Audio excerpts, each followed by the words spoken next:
we just need a better market. This place here taxes. I mean, it's anything we try to sell it, we don't get our full value here. These Mhm. people suck. Well, the reason that it's like that here is because they're so remote. Right. It's So fine. Yeah. they sell everything costs more, and because they don't get very much of it, and they don't they just don't have the money to spend to Yeah. where is it? So that here it is. So that armor, scale mail armor, um, it's scale mail +1, so it will have an AC of 5, and the wearer.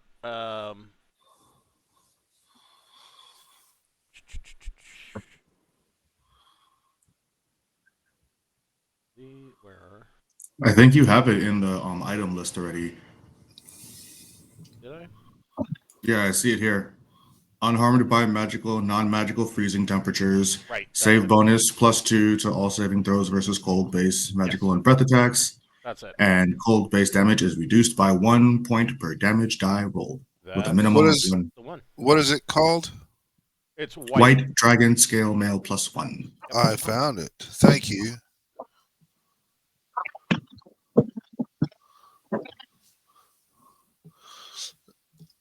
Is this like a leather armor? It's no, it's scale. So So it's a medium type. that is a very good question. Let's see here. So the description is leather or cloth with a layer of protective metal scale small plates sewn on in an overlapping pattern. So, well, let me compare its weight. So it would weigh 300 coins. This one's 450. Let me compare to regular gear.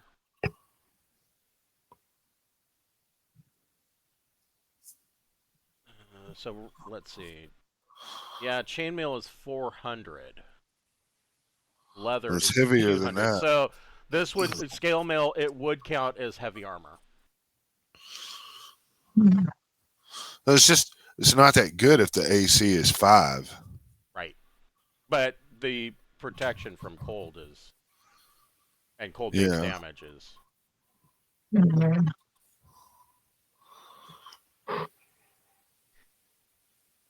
Put it in your back pocket too. Yeah, the Yeah. the weight on this is incorrect. It should be 300. Okay. I'll adjust that. Cool.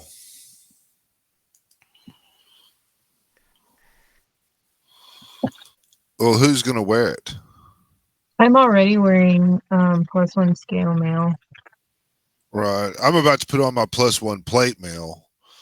Probably Well, because I my could. +1 leather got fucked up. So I mean, +1 scale mail. If you're wearing that and a shield, that brings your Yeah. AC down to 4. Your base AC, not including your dex bonus. What Yeah, does that's what I'm at. So if I wear this, then I have It what would was be the same, but you would have unharmed by normal magical or by non-magical freezing temperatures. You'd gain a +2 bonus to saving throws versus Mhm. cold-based attacks. Well, here it's right here, and you'd get all cold-based damage is reduced by 1 point or 1 point per damage or per damage die. I think I'll switch over. Might as well, right? Seems like nobody else is. Sounds fine to me. I don't have any particular thing. I mean, are we able to get the +1 leather armor that got damaged? Am I able to get that repaired to go back to full? Yeah, I would say. I mean, yeah, your leather armor really got fucked up. Yeah, I would say so. Where is my handy dandy useful strain? I would say that it's going to cost you 10 gold to get that stitched up and and patch. Well, I will pay that 10 gold to get my leather armor back, because I mean that's sneaky Borman. Yeah. Yeah. All right. There's that. And I mean that's everything that we were really trying to pull off, right? I think so. Yeah, So, so Um, your light excuse me, your light armors are padded fur, leather, studded leather. Your heavy armors are chainmail, banded mail, plate, full plate, and scale mail. Can I get my +1 leather armor studded? You can, but you might not want to do that. So if you are wearing studded leather, your climbing and balance and acrobatic checks are reduced, or you're at -2, and Oh, your stealth skills are at -1. never mind. I want my stealth. I mean that's the whole point of that armor. Right. So yeah. So cool. I take it we're not going back to the Electrum mine? That I is up to don't you think guys. I mean, so. you haven't really there. I will meta game. There is loot to be had there, but it is up to you. I mean, you're going to have Dentry and Jackson with you. What happened last time that I missed that you guys were like, F that place? So, okay, let me go ahead and bring us in. Welcome to Braunhaven. We're going to be picking up where we left off last week. These guys. So last week, these guys, Jackson and Dentry, stayed in town working on the White Dragon Scale Mail armor, and doing some research on what they can do with the dragon fangs to turn them into daggers. And while they were doing that, the rest of the party, Borman, Malachi, Mavis, and Aluora, took Skopti, their Gargantua, their Stygian guide, and they went to check out this abandoned Electrum mine that they had found, or that they had heard about from this previous party that went running away from the mine because they said that they had run into rust monsters and they were just too strong. So things did not go well for the party. They went into the Electrum mine. Initially, they were able to lure out. Borman had this plan where he was make a snare, and he put some fresh meat from an elk that Skopti had caught, and what came out was not rust monsters, because rust monsters don't eat meat. Instead, a onkeg came out and gave the party a good thrashing, but they were able to put it down. Going into the mine, initially they had a bad run of luck. They ran into 4 giant weasels, which sounds hilarious, but giant weasels are vicious little bastards, and one of their attacks is they will bite and latch on, and they automatically suck blood every round. They don't even have to make a roll for attack once they latch on. And so Borman was getting sucked, and Aluora she got attacked and was getting sucked, but this was rather ingenious. She drank a potion of gaseous form and slipped away. And so they basically retreated into the foreman's room and shut the door. And there was a pit trap in there with spikes at the bottom. Malachi found that. And they waited out, and these weasels eventually lost interest scraping at the door and ran away. They then turned the corner, opened a door, and they ran into another 2 onkegs. And one of the onkegs, one of their abilities is to spit acid up to 30 feet. And he hucked a loogie on Aluora and pretty much almost vaporized her. She was turned to a puddle of goo.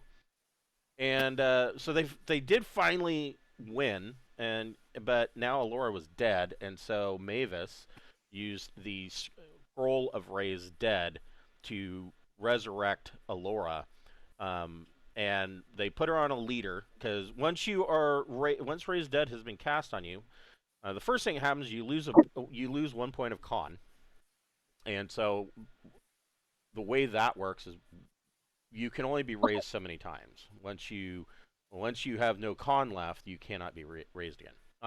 And so they put her on a leader and bravely ran away back to Gnomeveiholm. And so that took 3 days. With Aluora, for 2 weeks, she only has 1 hit point. And so they have basically, you guys have been milling around town for 11 days, waiting for her to recuperate. And you guys already paid for the room and food, or food you didn't. So food. How well are you eating and drinking for these 11 days? Well, maybe we could help offset the cost by helping hunt food for the town. You could do that, yes. So yeah, you can offset that. Yeah, I mean, your other option is you could eat nothing but stew for 11 days, which would come to a total of 11 gold pieces. But if you want to help offset hunting,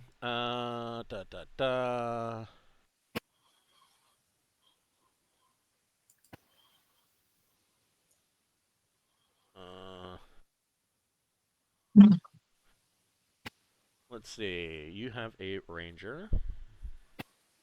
Mm-hmm. Oh, yeah. I have. Jackson, roll a d6. I'm only going to make you roll once. Ooh, okay. So that was such a great roll. Jackson brought back, a deer or an elk every day. Deer, elk, wild boar, every day. You have to pay absolutely nothing for food. That's awesome. It's like he found a nice, peaceful family of deer. Yes, slaughtered them all. And he slaughtered them one by one. So the ones living had to go an extra day of pain and remorse before he came and would only take the next. It was like a terrorist at a rock concert. Oh, that too soon. Yeah. Too soon. For drink for 11 days, and I have something for that.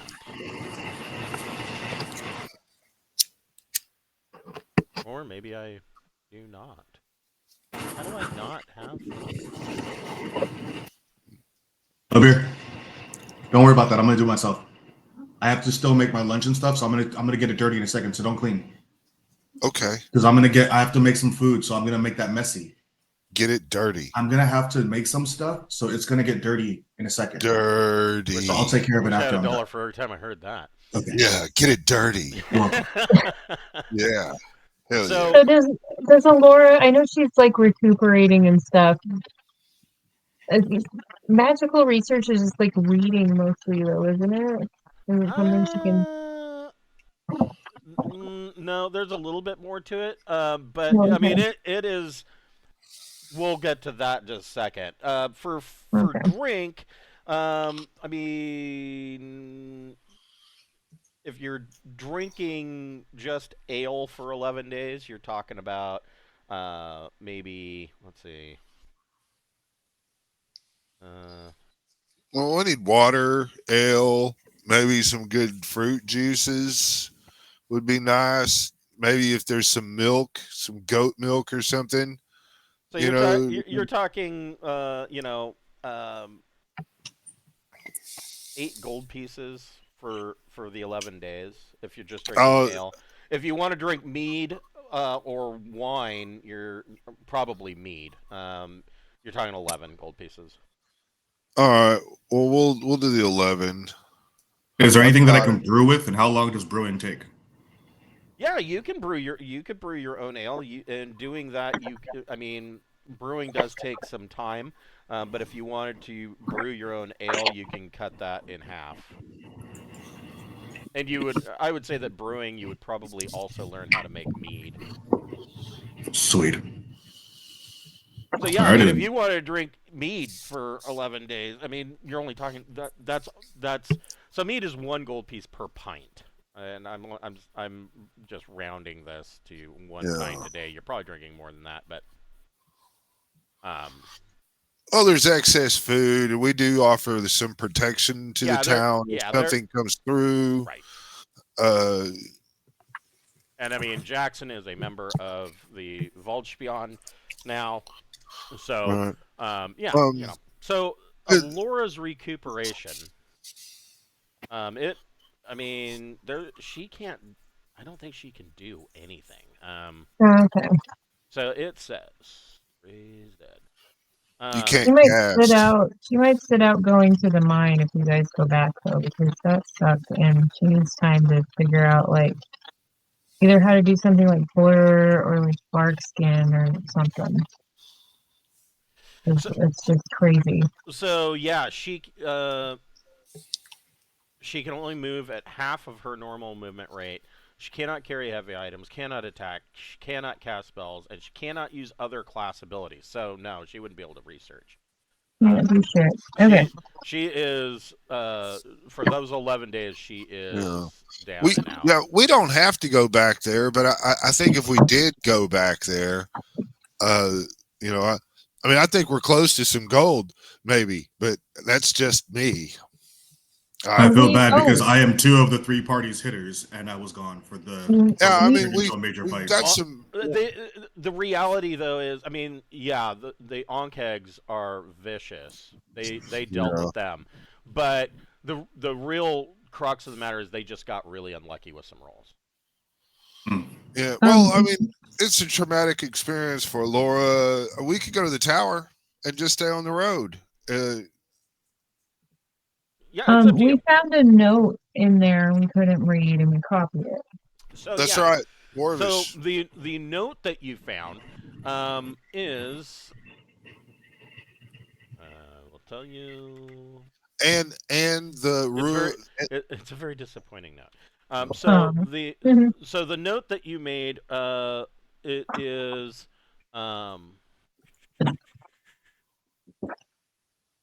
it is just a common prayer to Montes that was written Oh. in the Dwarven language of Domshek. Good to And know. when we traced all the words that were inside that room, That's the note that we're talking about. okay, well then that's a bunch of shit.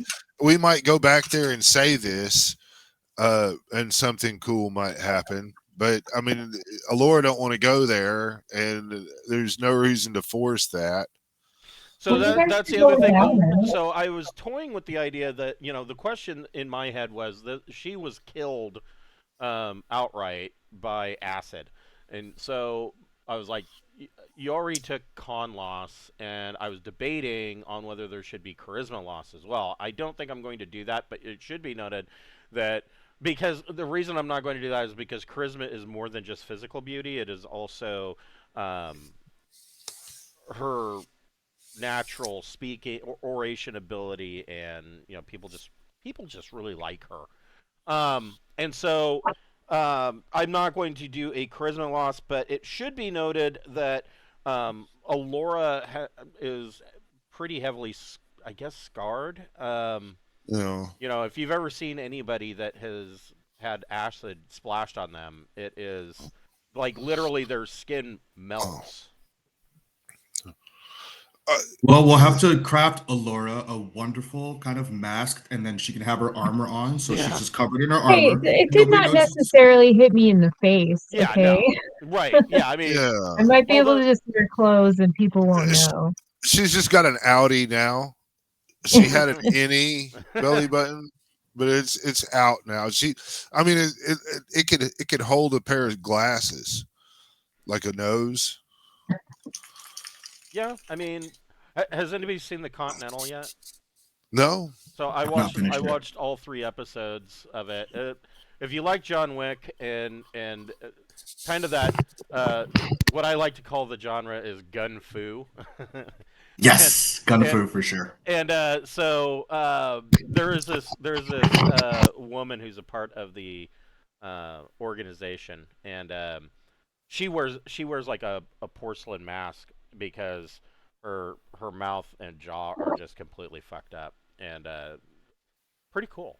Actually, I mean, if Aluora the witch wanted to do something like that, or she could wear like the partial face mask like the guy from Boardwalk Empire. What about Doctor Death from Wonder Woman? Yeah, something like that, or Werner von Underbite. I don't know. I really thought it splashed me across my torso. That's Yeah, I probably mean, the way I pictured it. however you want to imagine that. I mean, she would have where she might only have one boob now. Yeah, The other one I melted could off. stuff it. Something to explain if she takes a lover, but otherwise she's fine. Right? Yeah. Yeah. Yeah. I'm gonna take off my clothes now. I don't want you to freak out. Well, if we've got time, how hard would it be for me to do a ritual type thing on Aluora with bone armor? I mean, I know in the spell itself, the range is the caster, but if we've got time and I can fuck around, could I Maybe do you it? could teach it to her or something, because she's Can just I worried teach? about the Yeah. future. Could I teach Aluora bone armor? They're both arcane crafts. You couldn't teach her bone armor, but it is possible that you could do a ritual. Hold on. If I could ritual you bone armor, Aluora, your base armor class becomes 5. That is a And then in lot better. melee, if somebody attacks you, they suffer 1d3 damage due to flying fragments. It'll get destroyed though when you suffer 5 points of damage plus 1 per level, so it would be 5 plus 5, 10.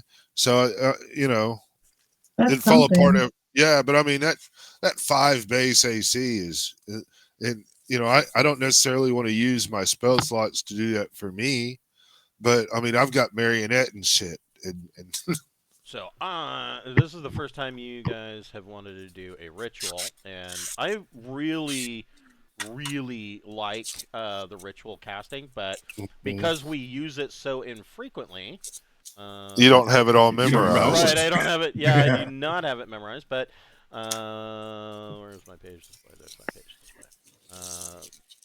But it is not overly complicated. So, ritual spellcasting is on page 28 of Oktoberfest.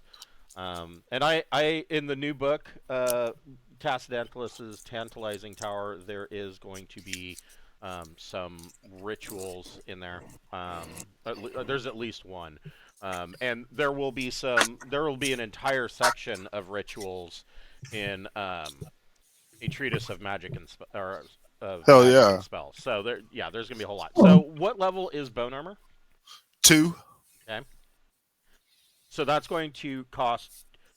So rituals, you have to spend gold because Yeah. you need additional components. So you're talking 200 gold pieces, Got it. No problem. and you can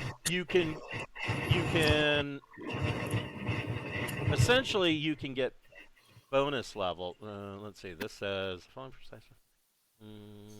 Well, that's casting during times of power and in congregants. So you additional. Is there a place of power here though? Not really. Not. What's it say about time of power? Let's see here.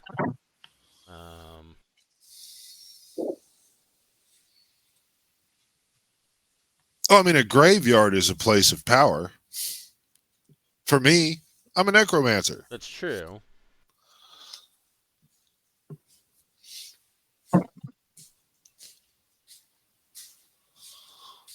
I Let's see, This is past midsummer. It's starting to wane. No, I would say it's midsummer. So yeah, you could +2 levels to any ritual. So yes. And then, all right. So what is the duration of bone armor?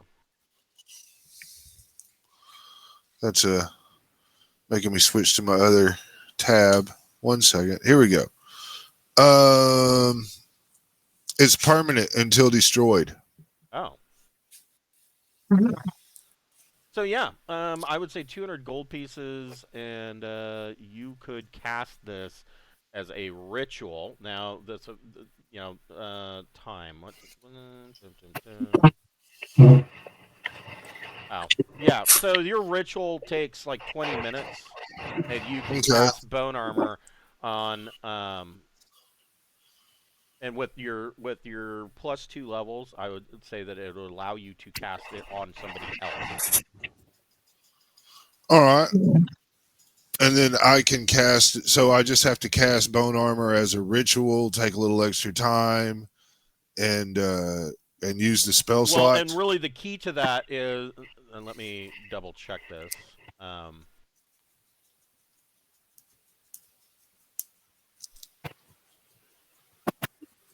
So yeah, normally the range on bone armor is the caster, but those Right. +2 levels, because it is midsummer or around that time, that is allowing you to cast it on somebody else. That's part of this ritual that you're doing. Okay. And so yeah, you can cast that Cool. on Aluora. That Yeah, makes me more comfortable to go back there if you guys want to. Yeah, and I'll even make it come to like voodoo. It's like you must face the place where you passed and conquer forward. But That probably is a death good idea. smiles upon you. So yeah, and, that gives and her here, AC 5. yeah, and So I have a people that ring of protection. Does that make it go? I thought that made her down That one. would give you AC 4 then. That's Yeah. really good. Okay, I can cope with that, I think. yeah, it's permanent. I mean, so So you get 10 points taken. Oh, you have a ring of protection too? Nice. Yeah. Well, I can't wear armor, so I gotta do something. Also there- gives you the thing where anybody who makes a saving throw within 5 feet of you gets the +1 to saving throws. Oh, cool. well, that'd have been really Did you great to know. did you forget about that part? I did. Yeah, but we're going back, and there'll be others because we didn't kill them all. Yeah, this will be great. Yeah, there's a whole bunch I'll of still shit. get some revenge. I mean, Yeah. there's stuff in here for like curing vampirism, stuff about possession and exorcism. I mean, You yeah. talking about rituals? Just past the ritual section, there's stuff, other stuff here in. Well, you got sucked into a rabbit hole. No, I've already read through this book once, but there's so much in Oktoberfest that that it's hard to digest all of it. I am. There is going to be a new class. It is a modification. Well, it started as a modification of the Witch Hunter, but it's kind of turned into its own thing, and it is going to be the Imperial Witch Hunter is going to be a class that will be available. That will be in Tascadentalus's tower as well. And the requirements for that, you have to be neutral or you have to be chaotic alignment. There's Billy. Billy's for real? Billy's gonna pop on just to say hi. So. Oh, cool. Okay. Adio, Billy. He might be getting his audio set up. Sure. Dilly. So with that, the bone armor,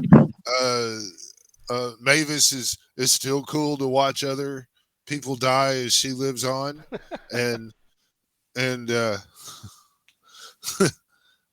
we will. Aluora feels empowered to go back. We throw some rocks at her to let her know, you're tough now. Look, you could take some stones. Yeah. Yeah, I'm willing to go try again now that we got a full crew. That sounds beautiful. Okay, so another 3-day journey, 3-day tour. Yeah. I'd be really mad at the thing that killed our friend. Make us stomp the whole way. Well, I mean, it's an Electrum mine, and there's unopened vaults and shit. We we left some of our we left our front line behind. I got distracted by things, and then you guys left, and I was like, "Where'd they go?"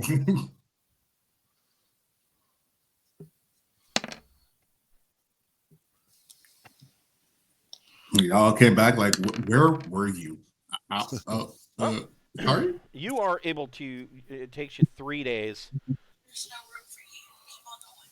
and you don't have any wandering monster encounters, and you are back at the Electrum mine. Let me find the Electrum mine. There it is. Love it. Here we go.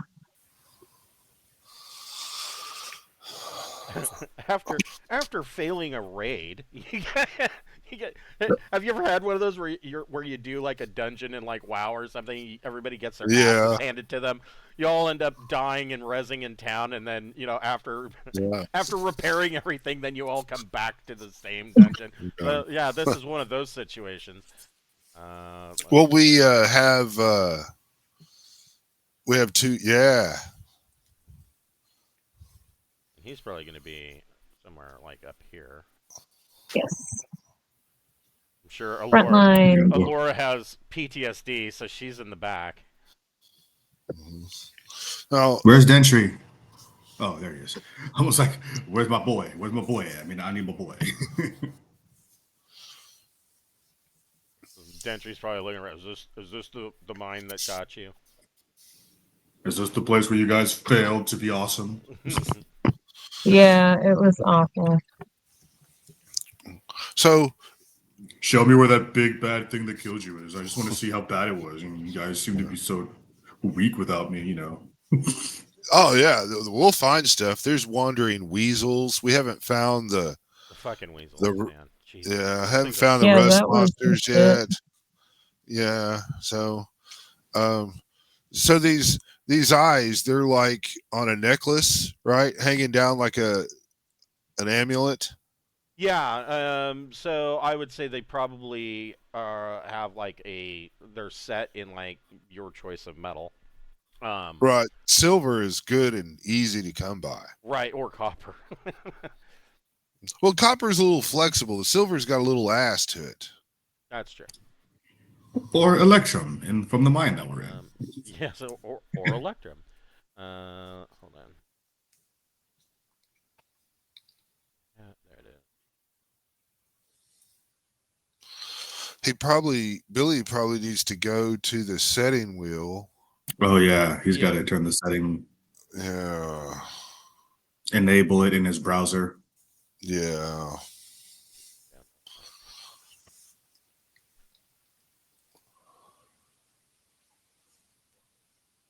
I thought he was going to sit in on a game to see what old school Essentials is like or something.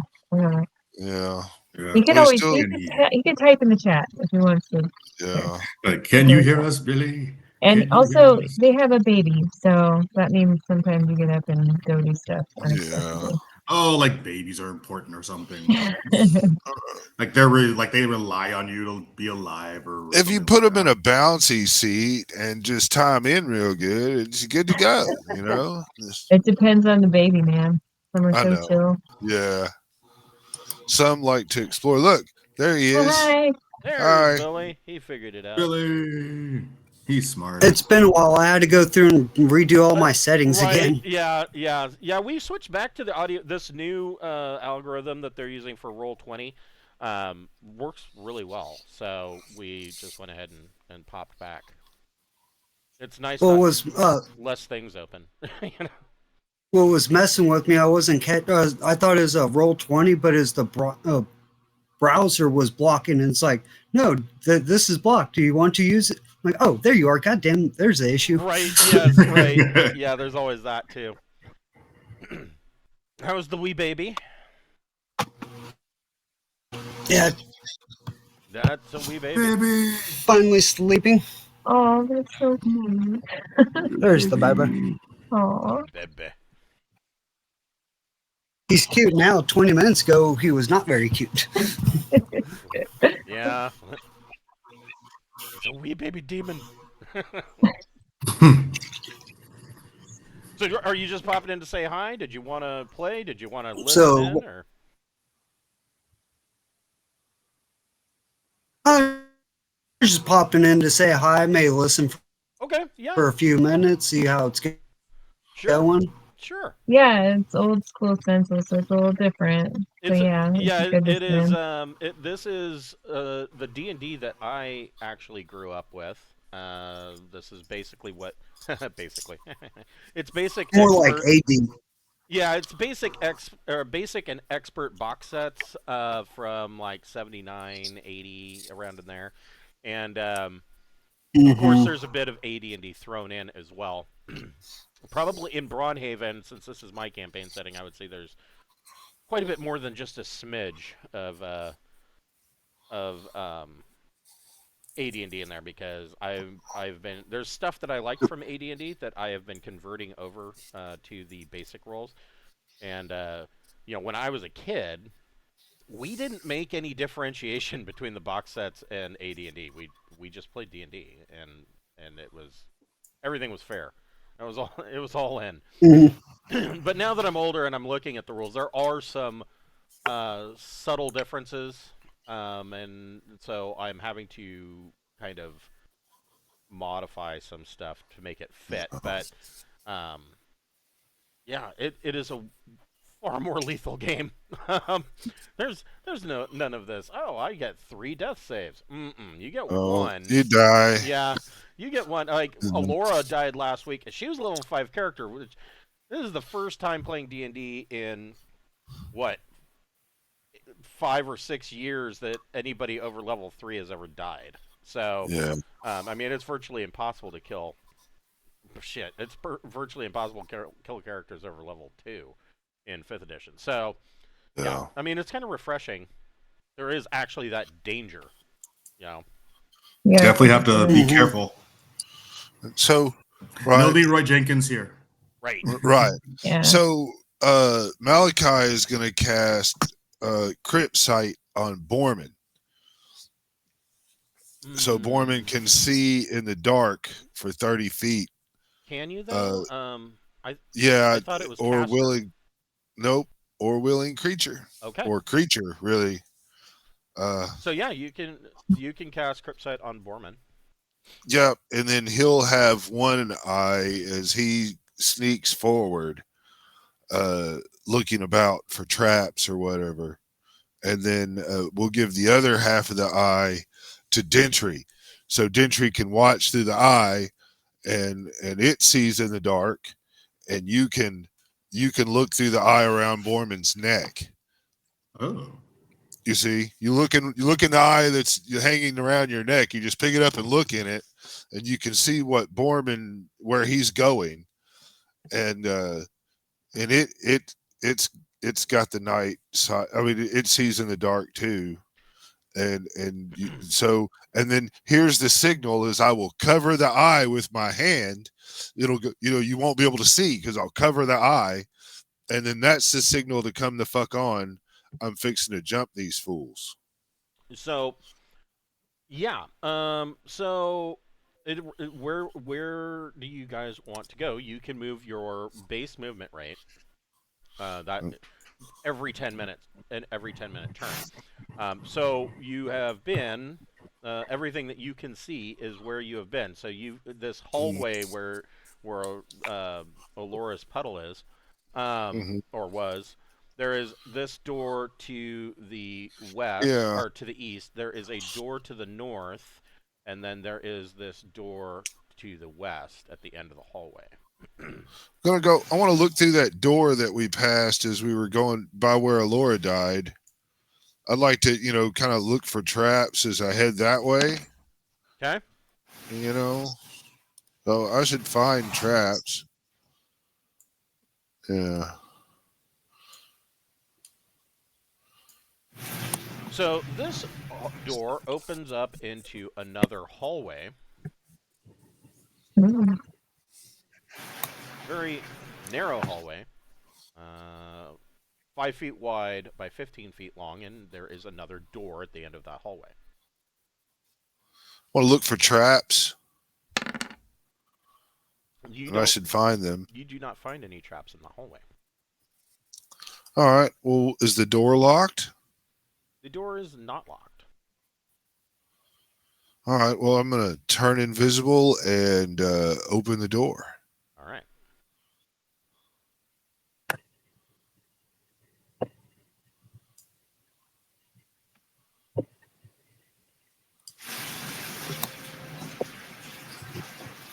So Ooh.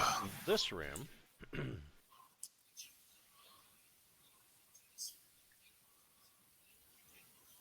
so the walls of this room are inlaid with gold, and the floor is inlaid with a gold pattern as well. The ceiling it's a stone 8-foot tall ceiling, and you can see that in as you any so Borman's not carrying a light source, right? No, he doesn't need it. He can see 30 feet, So even in fine detail. It reads script. yeah, and this room's only 20 feet across. So Borman with his crypt sight can look at the ceiling, and you can see that there are flecks in the ceiling that would be if a light is shining in here, it's going to glitter from the quartz. And right here, wrong tool, right here, there is a shattered remains of a statue that is laying in a pile of rubble on the floor. Want to look for traps. Make sure I'm not walking into anything. I should basically find some, I guess. And if this room looks clear and everything, I'm gonna wait for people to kind of catch up, and then I'm guessing this just goes down there. Yeah, there is a set of double doors to the south. There are Yeah. two individual doors that both lead to the north, and then there is this door that leads to the east. Well, we like to hang to the left for the most part, so that door there, looking for traps. Okay, so that door. So yeah, this shattered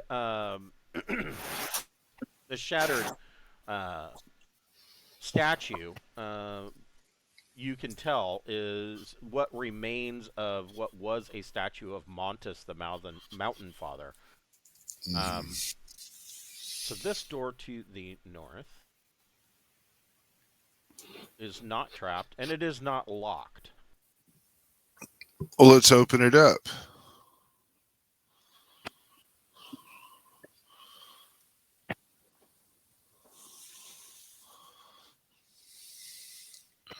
Oh, now we're getting into some shit. Is there any traps right in there? There is not. All right.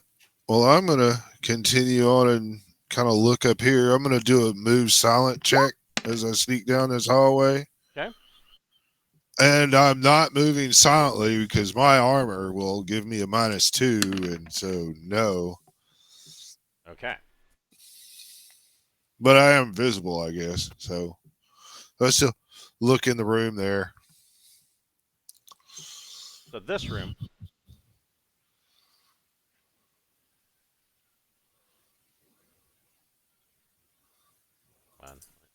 Oh, wait, I don't want to do that.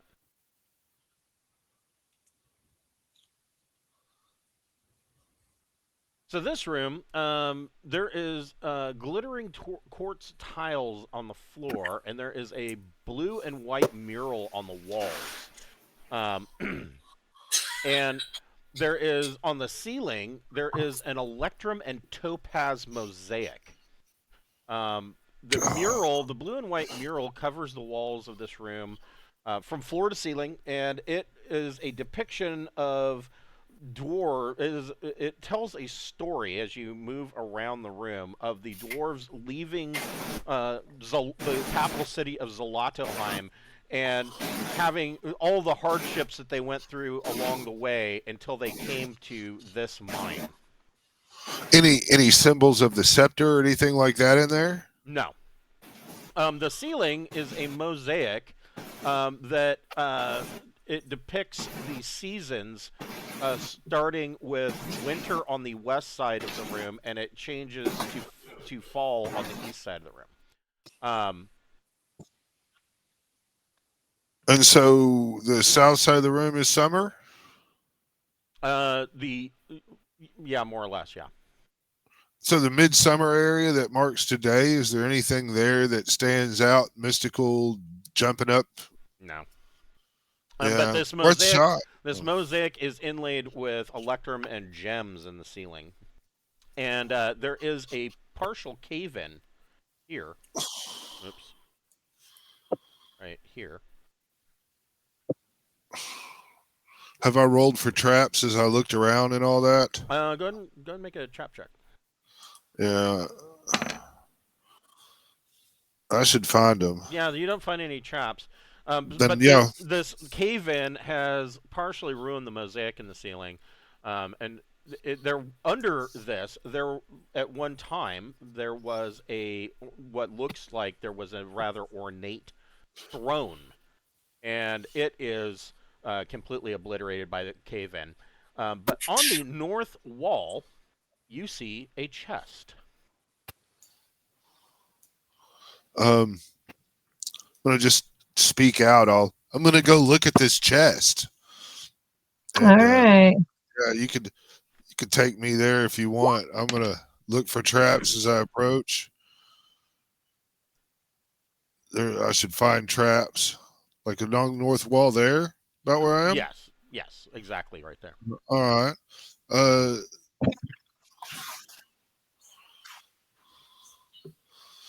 Now Malachi is carrying a lantern, so if you're worried about light sources for everybody.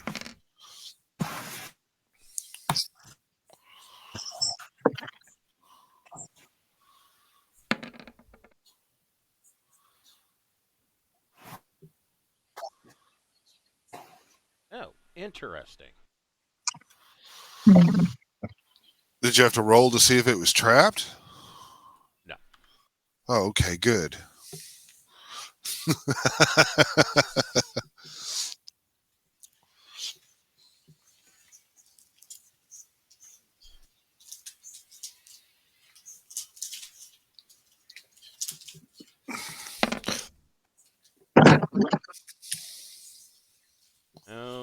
Okay.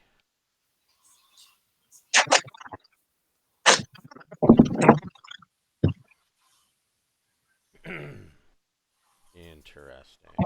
This should be fun.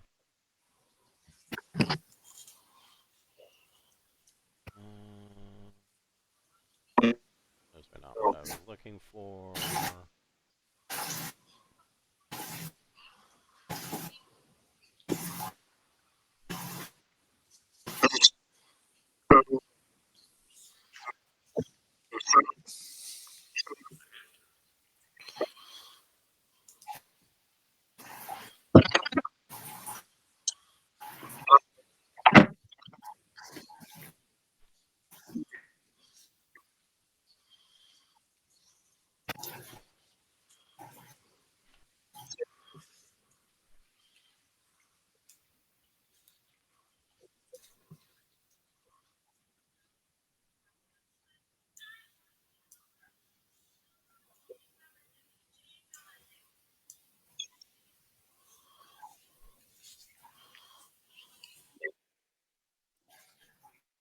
Malachi, Aluora, and Jackson make a wisdom ability check. So roll a d20 under your wisdom.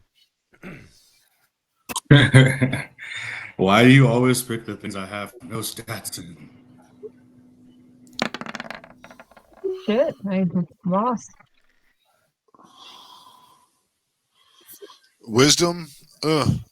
What about? Oh, we get a +1 for being around the ring of Laura, right? Oh yeah. You're fine. Maybe. Is it a saving throw or is it just a regular? It's Has not. to be a saving It's throw not to a get the saving +1. throw. You're just doing a wisdom ability check. Oh, well then no. And I I have to get under failed. my ability.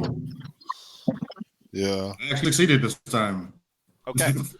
So you guys, so it was Jackson that made that roll? Is Yeah. that right? Yeah, Okay. So because I never roll well for those.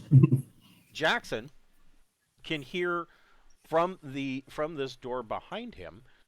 He can hear the sounds of movement and gruff. What languages does Jackson speak?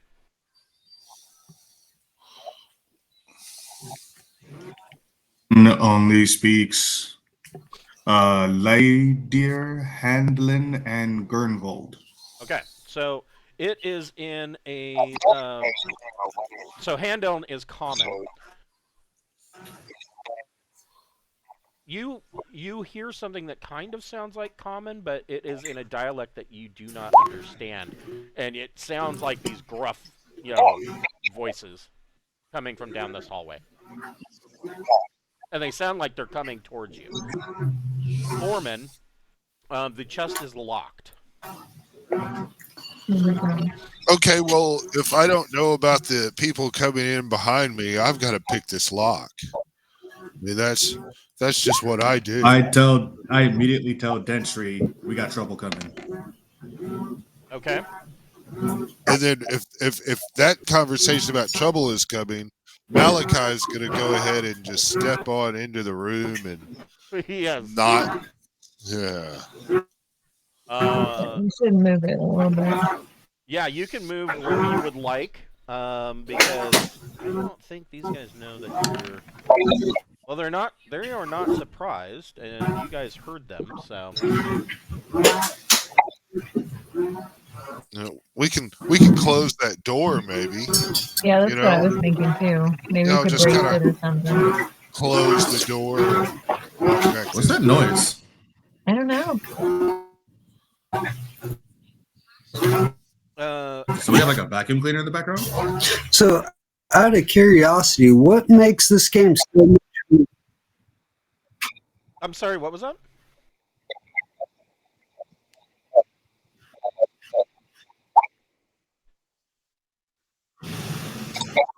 Sorry, I couldn't hear you. So, what makes this game so much more lethal than?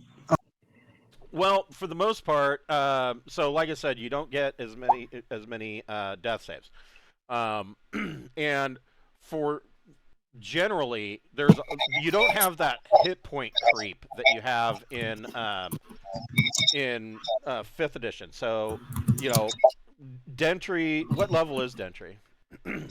Dentry is 5th level.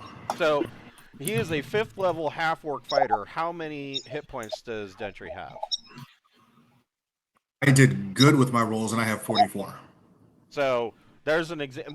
I guess 44 hit points is close to what you might see in 5th edition, but generally, And I did really good with my rolls. yeah, you don't generally have these characters that are going to have these massive amounts of hit points. The other thing that makes it Jackson lethal has 36.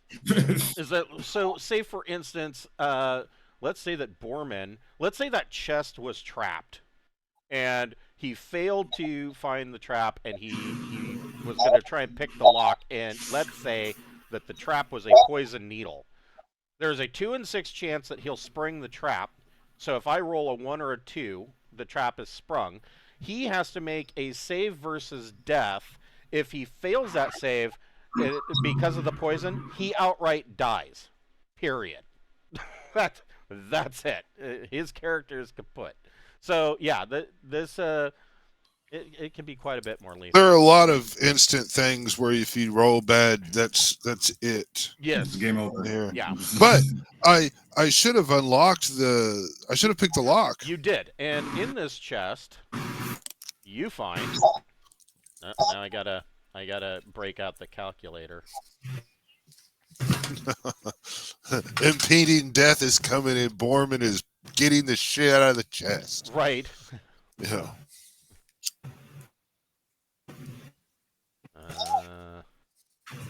When we clear this place, we need to take our time and retrieve all the Electrum and gold and shit that's in the walls. That you could do that, yes. For, you know, art purposes. Right. Yeah. Art, yeah. Yeah, the theme of this year's art contest is deemed bars.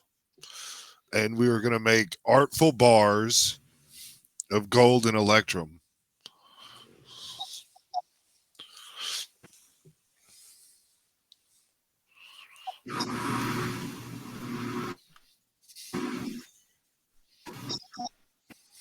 And one more. Oop, wrong book.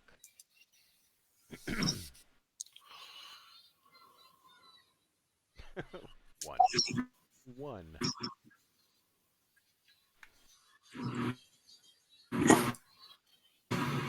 So the first thing that you find, you open this chest, and there is a pile of mixed coins, but laying on top is a ornately carved rod.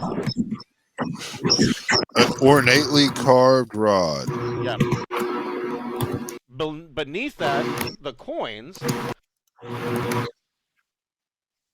there are 100 platinum pieces. Is it kind of a sound? I'm sorry, what was that?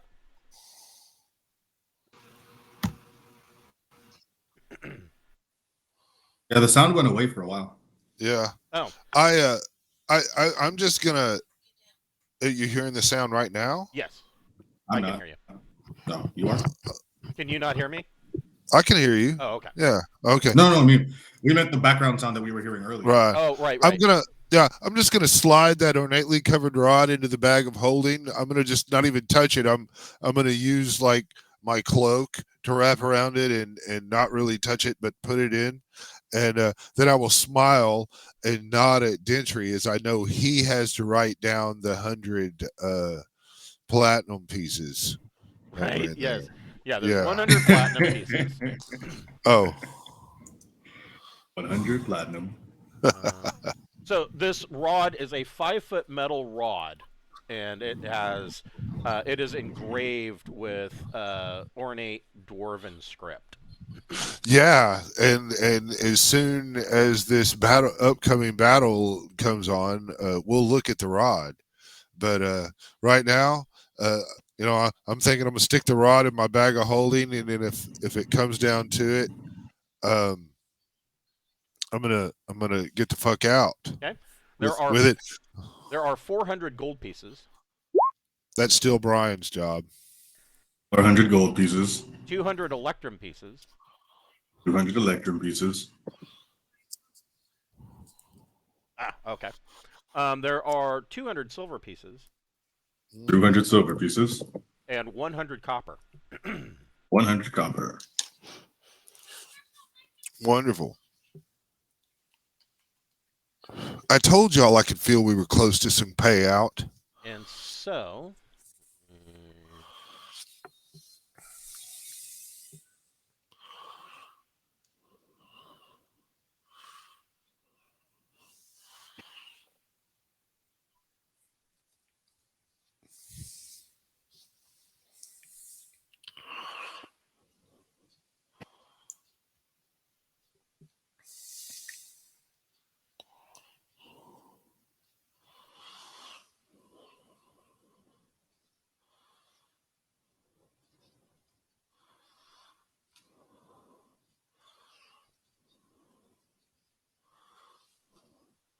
I'm sewing a Halloween costume that I was looking for. You're sewing a Halloween costume? Yeah, so one of my kids wanted to be a crow, and like a crazy person, I bought a bunch of feathers, and now I'm sewing like a bajillion feathers on her cloak. That wasn't the worst possible way to go about it. But, I still think that sounds fun as shit. But while we're waiting for these people to attack us, do you think you should pour a bunch of fucking oil down the hallway and we do that bit? The flaming tunnel bit? Yes, that sounds good. I have a lot. I've been making vials of oil when I sleep in the jug. All right, everybody can roll Yeah, initiative. so far. That's crazy, right? So initiative is a D6 plus your Dex modifier. We got 2 characters. Oh, they both got 5. That's lucky. Oh. Well, my ranger with his non-existent dex. Got it.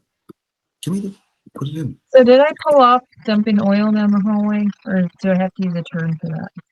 No, I would say you would have time to dump oil in the hallway. I have Then I should 10, probably back my characters up. yeah, I have 10 vials currently. I don't know. I'm gonna say I threw like 2 of them down there.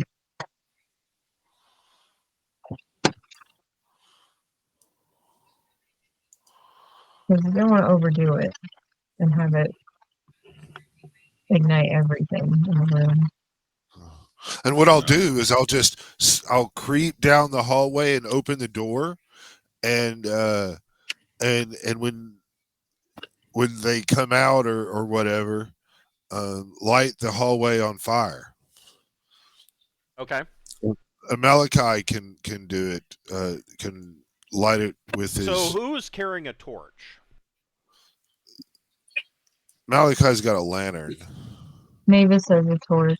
So Mavis would be the obvious choice. So using a tinderbox, you can light something, and you have a 2 in 6 chance of lighting it. So you have to roll a 1 or a 2. But if Mavis already has a lit torch, then she can just light that oil. Just kind of woof it on her turn. Okay. I could hand it to somebody too. I'm not like attached to being the one that does it. So What did Mavis get for Anish? 5. And both got 5. Oh, okay.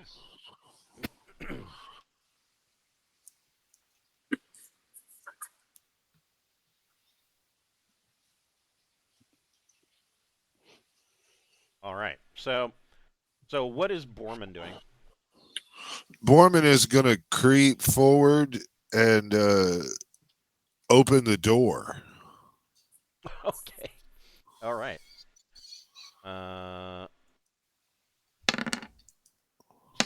So you open the. So you're. I rolled a 1 on moving silently. Okay. So. Oh, here's a good question. In theory, I open the door. They look down the empty hallway to see people standing back in the torchlight at the other end of the hallway. So you. And So you move silent. So you're trying to open the door quietly? Is that what you're? yeah, I'm trying to sneak up and get this backstab on this bastard. So. Yeah, you creep up and you open the door. You see that there are 10 Duergar that is in this chapel room. Down to the south, there are 2 of these Duergar that are they're looking the door over like they're maybe looking for traps. The rest of them are just kind of waiting. I'm going to go ahead and stick this dude in the back and see how he likes it. Go for it. You can get What I'm going to do. Yeah.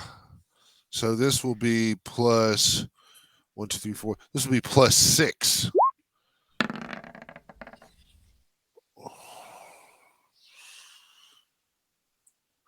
Well, that's very, very painful. Did anybody else see that dice just like wobble everywhere and then settle on 20? Right. I know, it was just beautiful. So I mean, my maximum. So you are shit. You are. I do double maximum hit points, so Yeah. that's 20 points of damage. That's crazy. Okay, so Borman stabs this guy. So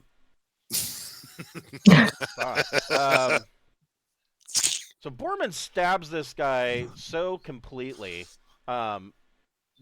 The guy doesn't even let out a sound. You stab him, and you kind of he falls back. He's dead instantly. You just severed his spine with a backstab. and he falls back against you. So you've got him. Yeah, I'm just gonna lay him on down, kind of against the wall right here, Okay. and I guess I'll take a step back for a second and see how this all works out. Okay. Mavis, what would you like to do? I want to know. Light the fucking oil while Borman's standing in it. are Yeah, are these undead creatures then? No, they are gray dwarves. yeah. Oh, okay. So I can't turn them. Damn. And so All that right. speech that you were hearing, you can hear it a little more clearly now. I don't know if I gave it a name, but I will look. I did. Aden and Anden Chan. Blah. Easy for you to say. Yeah, right. and Aden Handlin, and it is deep common. Deep So common. you know that Duergar live in the mythical underworld. Yeah. Well, I think if they ever do turn around, they're gonna think the time for talking has already ended. Right. Because I stuck old Johnny in the back with bravery and honor. So they're not coming towards us. They're not trying to fuck with us. No, they were looking the other way. Right. Then what's our problem? They might just We roll just on picked a through. fight. Yeah. It's too late. We have picked the fight. I kind of stabbed Johnny in the back. I'm gonna be ready to throw the torch if and when they enter the hallway with none of my allies in it. But Okay. I'm not gonna. Well, now don't worry about me. I've got Frostbrand. Oh, but if I light it on fire with none of them in it, they're just gonna wait for it to So, burn out. so a pint of oil. I want to say covers a 10-foot square, but let me. Yeah, she put 2 of them in this hallway. I figured they'd splash on the walls and stuff. Yeah, So I'd make it. in a festive way. So, Yeah, decorating. So it is a splash. If you were to throw a burning flask of oil, it is considered a splash weapon.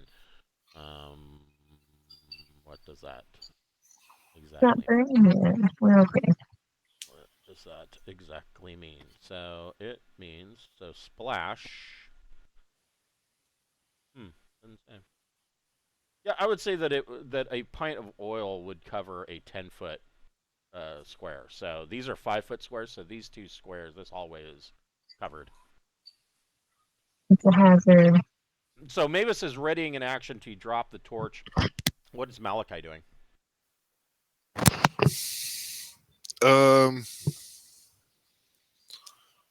Wow. I guess Malachi will just kind of creep like right up here and shoot his crossbow at this guy, and then I'll just step kind of out of the way after I fire my shot. Okay. So let's see. This shot is at plus 1. It's a +1 crossbow. Oh, probably didn't do too well. I rolled a 7, and my THAC0 is 19. Yeah, so that's probably I not. get that one. Yeah, that's yeah. It's not worth looking up, man. Yeah, no, it's not even on So the chart. yeah, So I missed, and I step out of the way. So they definitely know you're there now. What is Aluora doing? What would Aluora be doing? Maybe she should bless everybody. That's not a bad Bless. Yeah, because I can't. I mean, unless the ceiling's really high, I don't think I can hit anyone without hurting my friends, essentially. So, all right, we're all blessed. Okay, so that gives what? Everybody gets a +1 to attacks? I think. I'm gonna check. Let me look up bless.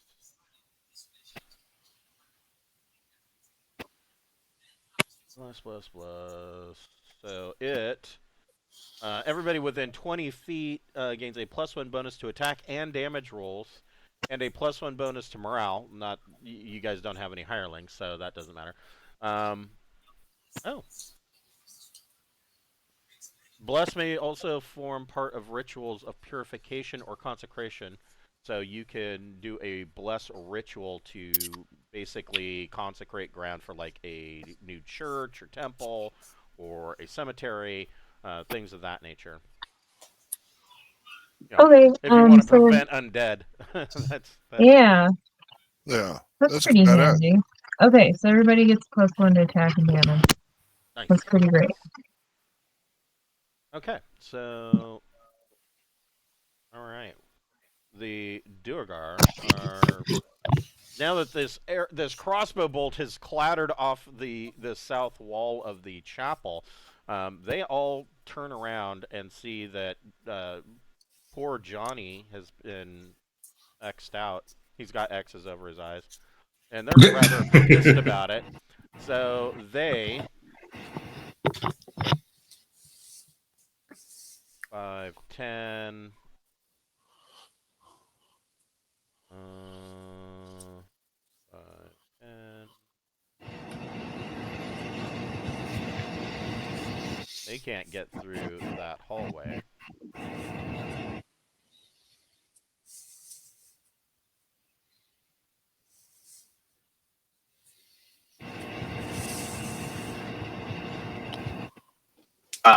But Mavis, were holding an action if you want to drop your torch. Or light, Yeah. not necessarily drop the torch, but light it. Yeah, we're gonna light the hallway on fire. Okay, so they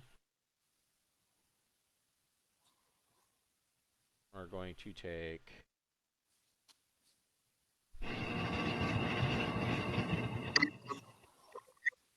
So roll 1d8.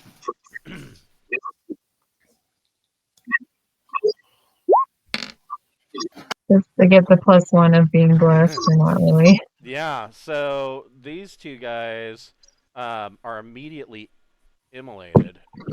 Sweet. Oh, That worked out pretty good. yeah. And the hallway is on fire, will be on fire for the next 2 rounds. Call Anybody, to the anybody that steps into it will take an additional 1d8. Or will take 1d8.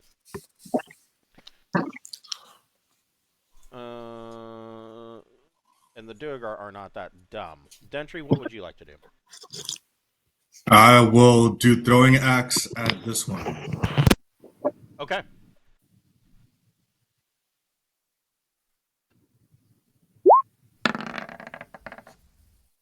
Ooh. It's just a straight 10, I believe, because it's right in the mid range. But you do get a +1 to that. Oh, right. I get a +1. And my THAC0 is 17. Oh, I don't, but... Yeah. So you miss.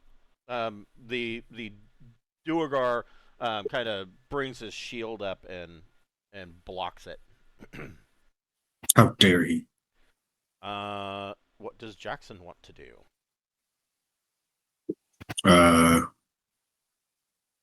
Jackson will call them little bitches for not running forward to fight, and then to run through the flames. I'm like, you guys are little bitches not running through the flames. And then I will loose an arrow. Okay. And since it's in the close range, it evens out between my minus dex and the +1. So how does and I miss. Yes, that would miss. I am so good at ranged attacks. This is Yeah. my best.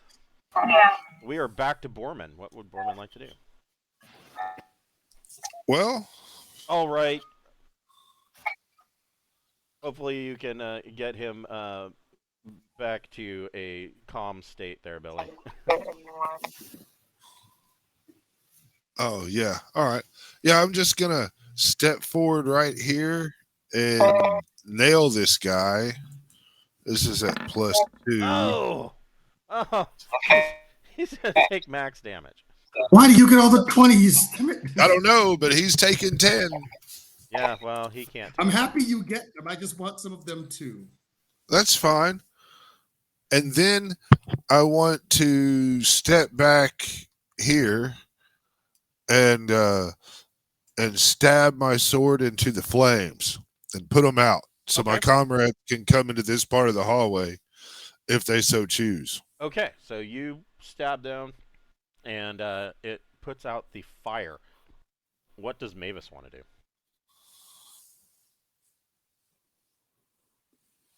Let's try. Let's sneak up and try guiding bolt then. Okay. Do I have to roll? I don't remember. I've done this. Guiding bolt automatically hits, and they have to make a Oh. spell save.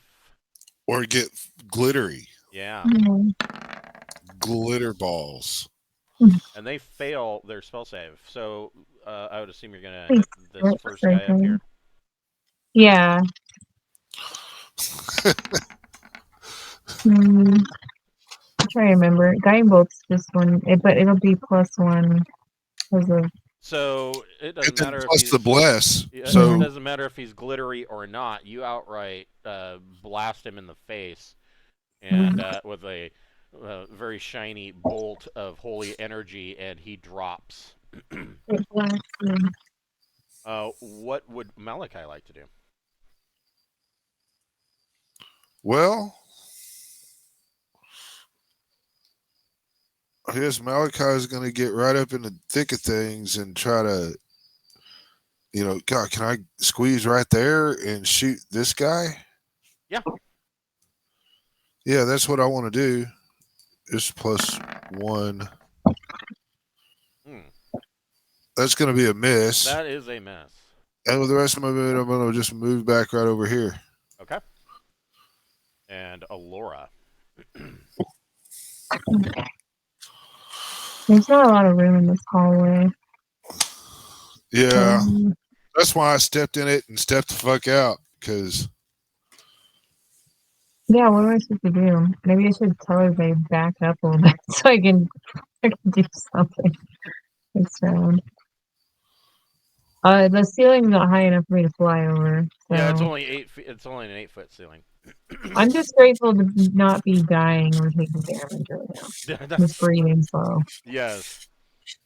The Duergar seeing. Well, the first thing the Duergar need to do is they need to make a morale check. Oh. And they succeed. They're rather pissed off about their dead comrades. He's gonna run up here. He's going to run up here. Go and let him take that flame damage. No, you put the flames out. Just in the back, right? No. Oh, okay. Well, then the whole hallway's out. It's fine. Let me do a double check. That is a frost spray. Yeah, it's got a file. Here it is. It is, let's see.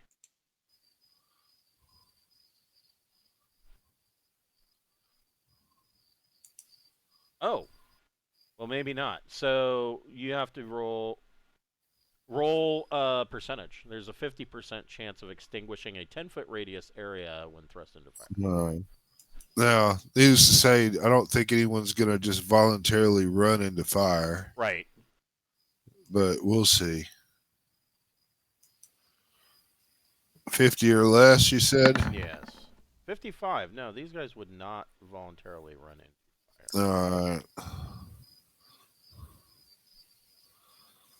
Yeah. And I'm sure Mavis and them would have not moved so far forward and all of that. Right.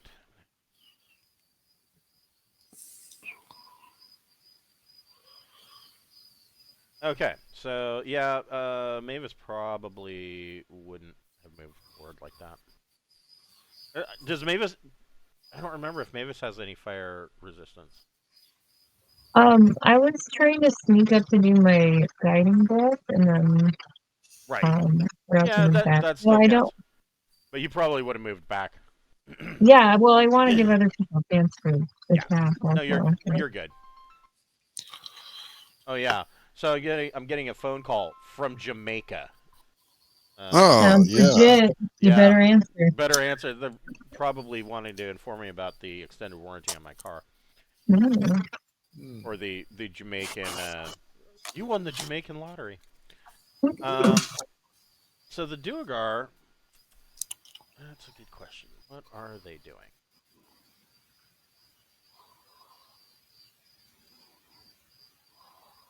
I guess I'll try to put the flame out this next round as I charge forward again. Yeah, you can try it again. Yeah. Well, Gentry and Jackson might still do crazy things. The Duergar, he needs to do something. He's going to throw his hand axe at Borman.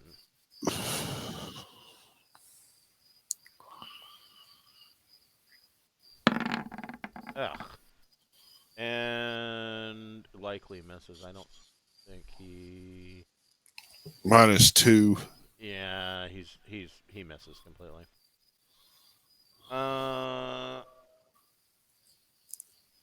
Yeah, 2 more of them can do it too. Going to.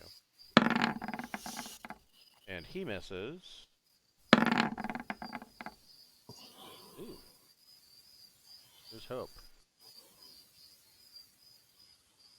But no, he still he misses. It bounces off of Borman. Borman's able to block it. Gentry, what would you like to do?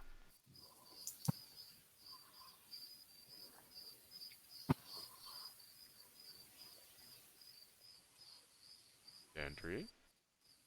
Sorry. Like I literally took my headphones off for 2 seconds Oh. to listen for something, and right in that 2 seconds, you called my name. I was like, did the AC just turn on? And then I took off my headphones, and then I come back on, and you're like, Dad, turn back. What? How? Alrighty. So the fire is still going. I will Yes. throwing axe again. All right. Yes. I am not stupid enough to run into fire either. Right. Yeah, but using your environment is quite helpful. 15. Ooh. And I'm blessed, so 16. That hits. Yeah. Finally did something. Woo. You know, I gotta be a useful attacker. Well, and that's actually even better. That's like a 17 Yeah. because that's a +1, isn't it? It was a 15, and then I added the 1. Oh, okay. Well, and you're blessed. And it's that was the 1, was the bless. Right, but the hand axe itself is a +1. Oh. So yeah. Man, I swear I'm so bad at this.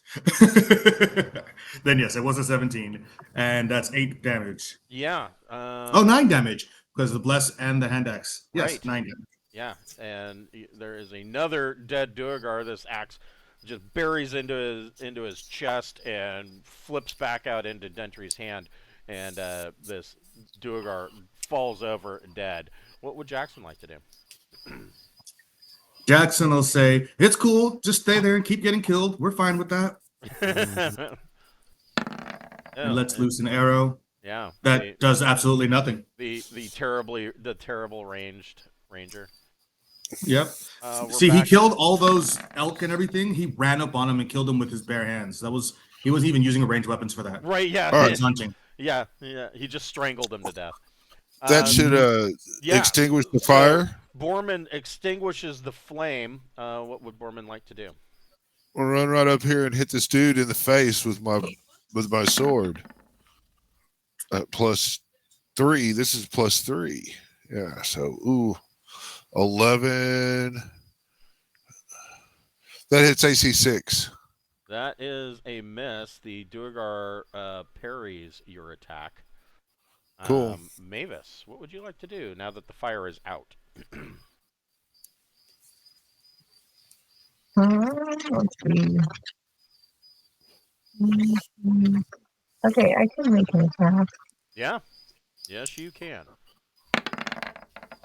That's gonna hit. Yes. Warhammer. Let's see.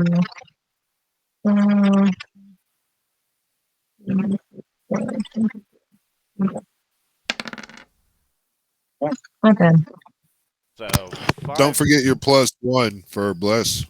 I added it. So 5 Oh, points. well. Mavis comes up and shatters this guy's clavicle, and he goes down. Yeah. Malachi. Well, Malachi has these are 5-foot things. Yes. 5, 10, 15, 20, 25. And then I'm just going to shoot this second guy in line that's not in melee with any of my guys. Okay.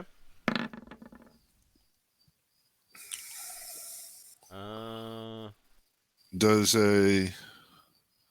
what is that? A 16? A 16 hits. All right. I can't see it because people's things are in the way, but the Yeah. thing on the. Yeah, it's the 16 hits. All right, then, yeah. So this will be 1d6 plus 2 because it's a bless. And that's 5 points of damage.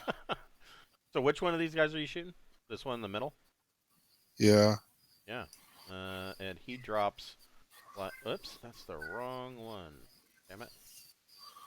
He drops like a ton of dead dwarf.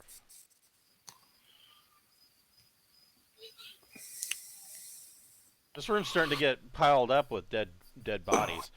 Yeah. What would Aluora like to do? Now that the fire's out, she could probably do something. Let's see. Maybe I could.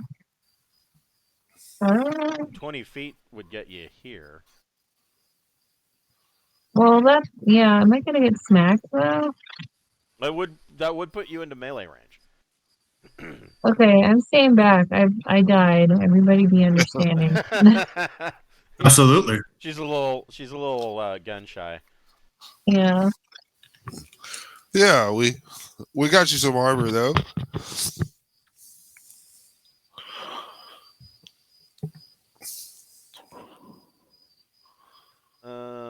Yeah. So I mean, is she just gonna hang back or?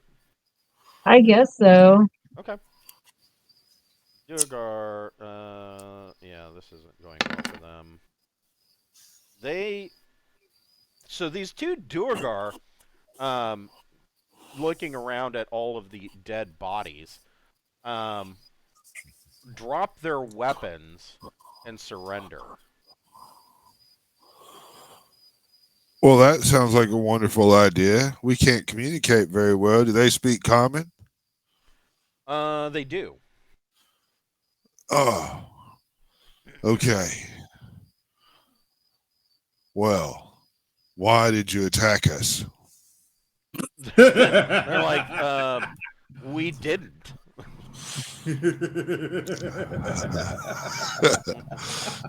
Well, no. Details. We saw you guys. We were in a vision quest, and in the vision quest, you attacked us, and so I just assumed that you guys would have attacked us, and therefore, I'm asking, why would you attack us? they kind of look at each other like, is this guy fucking nuts? So you got stoned, had a vision quest, and in your dream we attacked you, and that's why you killed one of our members. Man, well, they don't even know how to answer that. Yeah, well, to be fair, I probably killed about 5 of your members, but okay. Let's not quibble about who killed who. Let's, why are y'all here? They came in from the north door that leads to the underworld, and they were basically looking to raid this what's left of this. They had heard about this old Electrum mine, and so they had come up from the underworld, one of their cities, and they have come in to basically look for loot. They're doing the same thing that you guys were doing. Right. We should let them know that if we could kick their ass this easily, they weren't ready for this place. Yeah, you guys really weren't leveled well enough to come here. I mean, you guys had really, really, really squishy.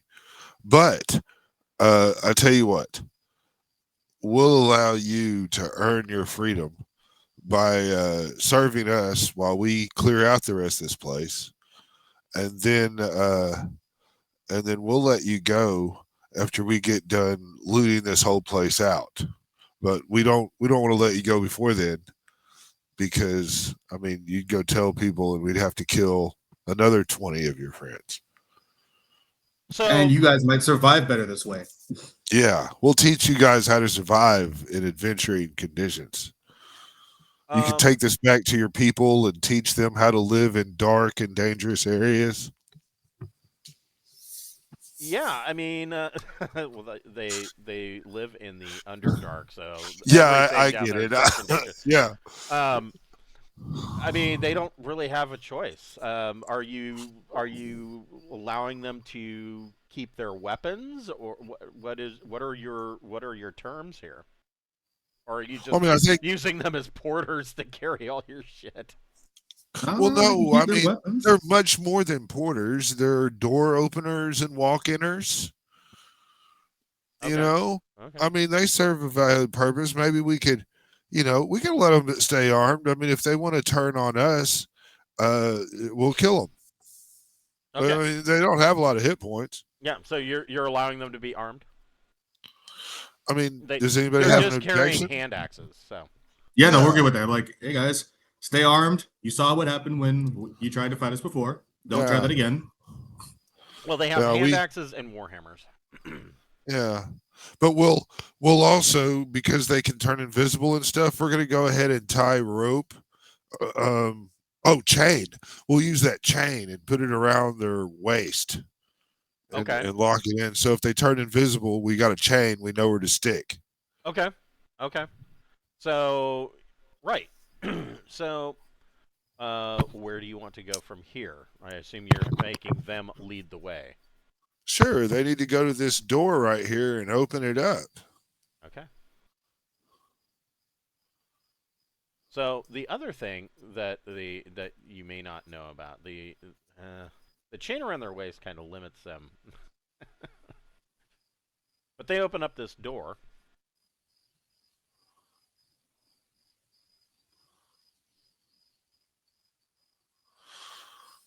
And I mean, there that is sounds like a very valid way to use newfound friends. Yeah. there is a let's see 5, 10, 15, 20 20-foot long hallway, 5 foot wide, 20-foot long hallway that turns to the east at the end of this 20 feet. We'll look for traps. I guess if I see anything, I guess you'll let me know. But I'm gonna say, let's go down this hallway, fellas. Okay. Don't try anything fast now, okay? Have to chop you up, serve you in a stew to your Did you children. look at that wand or staff, whatever it was? Oh, you want to look at the wand of staffy rottiness? I don't know. I just wondered I if it mean, happened. that I would be went, a good bludgeoning weapon for one of our bludgeoning people if it's something nice. Yeah. Well, here, what do you think, Mavis? And kind of dump out the staff of rotty staffiness. I'll look it over and try and detect if it's like evil somehow. The staff of rodulation. Yeah. Do you have a detect magic spell, or do you want to try to make a intelligence check? I don't think I have anything to identify it right now, but I'll just make an intelligence Yep. check. And... Yeah, there's no identify spell, so.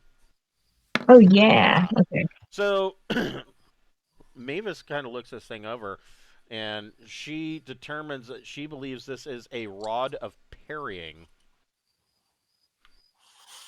Ooh, what's the character? I will make a thing real quick here.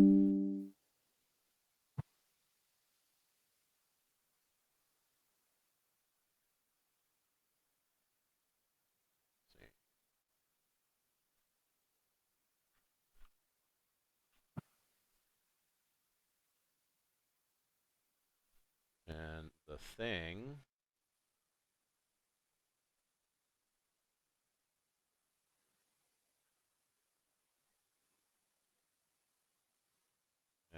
And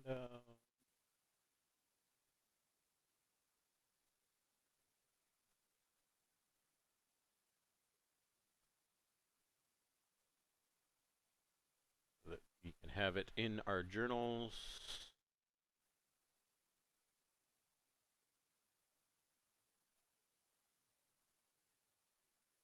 So It's here, really here is a rod of parrying.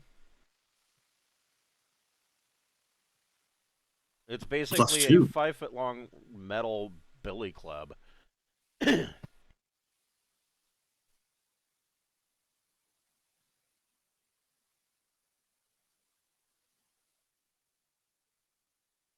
that's pretty cool.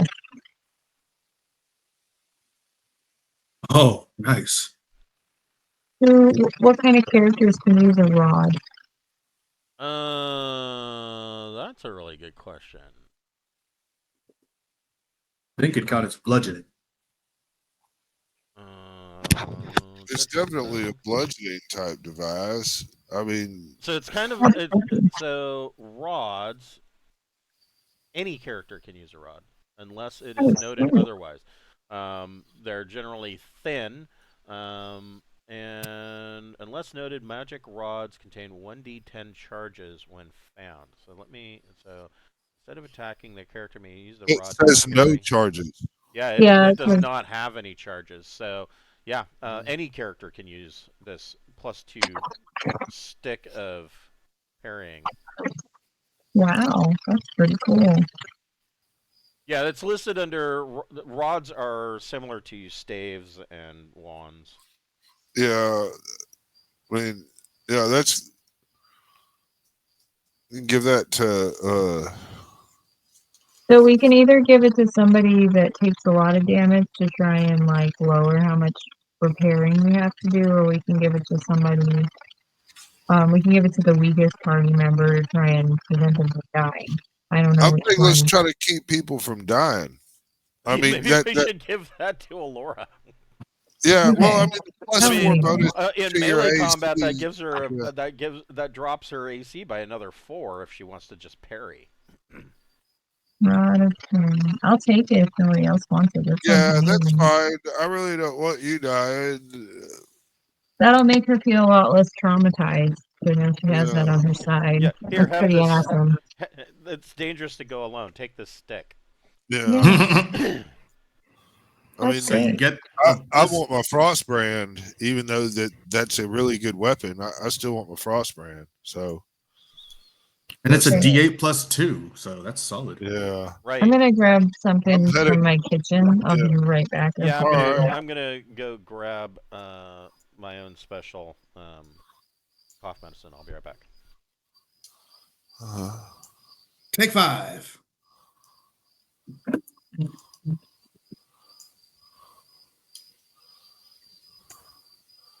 We got to loot those dudes too, man. They're brethren. We got to loot the dead dwarves. We got to loot all the shit that's engraved in the hallway and the floors and the ceilings, worth a lot of money. There's a lot of work to be done here.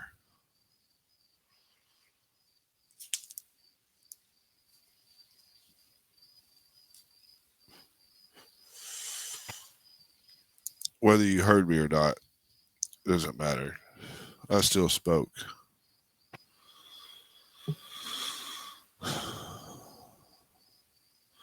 But still recording, you know, and everybody's away, you know. Just want to say that we're no strangers to love. You know the rules. So do I. A full commitment is what I'm speaking of. You know the game, and we're going to play it. I just want to tell you how I'm feeling.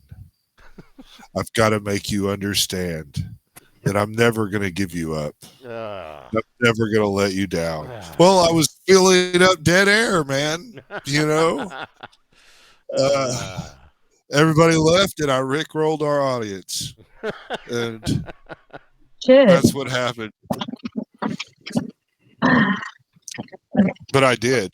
I just rickrolled the audience camera. They're never gonna recover from that. Yeah, yeah. Our viewership is going to cut in half now. So at the end of this hallway, there is another there's a little 5-foot step and a door. Ooh, I should catch that. Yeah, Spanky and Monkey need to open the door. Okay, so Spanky and Monkey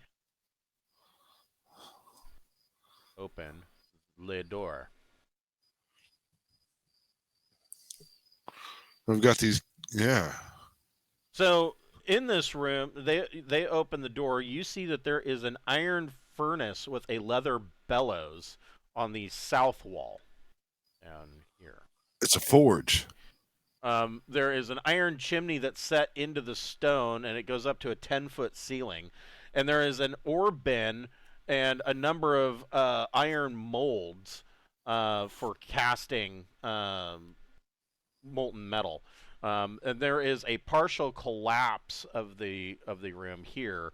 The ceiling seems to have suddenly caved in, and you can see that under this collapse, there is what you can see, a partial body of a human adventurer that was killed in this collapse. We need to look that over and make sure there's not any valuables. Okay. The adventurer. Yes. Who is looking the adventurer over? Well, Spanky and Monkey. Okay. So they look over the corpse. I'm looking over them, And looking over the corpse. He pulls up. So Spanky undoes this corpse's belt and pulls off a ornate dagger with a very ornate sheath. Well, thank you. And then Spanky starts to scream. And you see that there are a number of little, they're about 1 inch long and about 1 inch in diameter. They are as fat as they are long. Maggots burrowing into his skin. Whoa. Hell yeah. Glad it's Spanky and not me. Yeah, I like mean, Monkey better than like Spanky. all up his just from getting this, these maggots, they are rot grubs, and they are Ew. burrowing into his skin, and he is screaming. That's horrifying. Came from the corpse. Yes. They burrow rapidly into flesh, seeking the heart, causing death in 1d3 turns. Oh man. Well, Stay away from that shit. Maybe we should burn it. So That's he worse. lucked out. He's got 30 minutes before these will reach his heart, but it's clearly painful. How do I'll we take the fix it? dagger. So applying fire in the first 2 rounds after contact kills the grubs. This inflicts 1d6 damage on the victim as well. Also, cure disease will cause them to okay. drop off. Should I cure? I don't think we should waste resources. I mean, this just makes watching them easier if one of these guys dies. I mean, Well, I'm watching someone get their heart burrowed into by you want me maggots. to cut him I with don't- my sword? What does his friend want us to do? What do you think, Monkey? He's begging you, please help him, please help him. Okay, I'm gonna do it. Mavis feels compassion for these people. Oh, yeah. Go ahead. And Be a cast cure good person. disease. So you're gonna cure disease on him? Yeah. Okay. Yeah. See, even though you attacked us, we will still help you. He's like, but you attacked us. In my dream. God. Don't think you understand. It was very traumatic. Okay, so they should be okay now. Yes. But that was really gross, and I don't want to be near it. So I'll be here. So yeah, you have this ornate dagger, and I mean it is quite the fancy dagger. All right. Well, I'll give it to Aluora to look at. Does it just look fancy? Is there something special about it? Yeah, go ahead and make an intelligence check. And I'm gonna take. Hey yo. So this is a +2 dagger. Ooh. Nice. All right, put it in the bag of stuff because my dagger's already pretty great. All right. This room, the furnace has been cold for well over a century, but it does look like with a little bit of work, it could be the furnace could be serviceable. The leather bellows is not. There are sections that the leather has rotted away. The ore bin, roll a d12.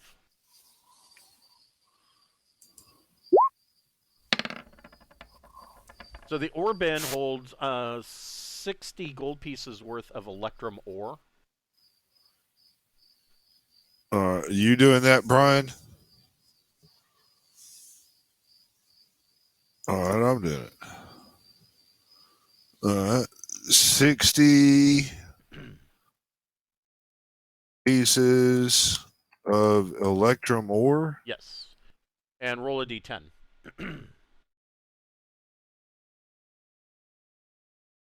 All right, hold on. I'm switching around here. D10. Here we go. And there 7. are 70 gold pieces worth of silver ore. All right.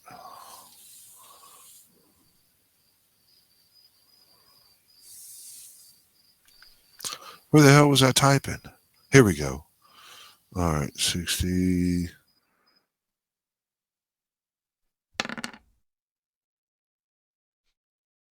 Do we need to take our break? Not yet. You've only been in here for about 40 minutes.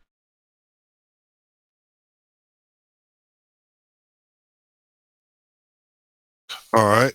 Then Spanky and Monkey, come down here and open this door. Okay. Pulling the chain and everything. Which one do you want to open the door, Spanky or Monkey? Spanky. Okay. Spanky, open the door. He still has dead maggots falling off of him. Right. He's lucky. Oh. So Spanky reaches down, and it is a round doorknob, I believe. Am I thinking that that's right? Yes, it can be turned in, and he turns it like a normal doorknob. He turns it to the right, and you hear a click, and he turns around and looks at you, and you can see that his finger has been pricked by a needle.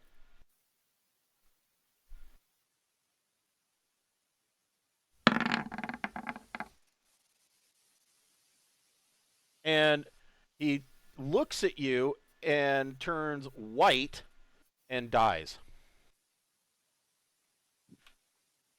He just realized that he was just not meant to be. Yes. Like Final Destination. Yes. Well, we should ordained by the gods. Yeah. Yeah. Apparently, he got So- attacked by everything. Does the door open though? It does. So Oh. the way this door handle is designed is that it can be turned either direction. If you turn it the normal direction, there's a 2 in 6 chance that the needle trap will trigger, which he got a 1. And if you turn it the other way, the needle trap doesn't trigger. Huh. Well, think of that. Open the door up there, buddy. Turn it the other way. He very trepidatiously opens the door. Yeah. Oh. Let's So- go in. So this room, you notice a couple of things looking into this room immediately. Wow. That's my roll for traps. Is a 4. Well, you already knew there was a trap. So Yeah. the floor, 8-foot tall ceiling, and the walls are all lined with lead.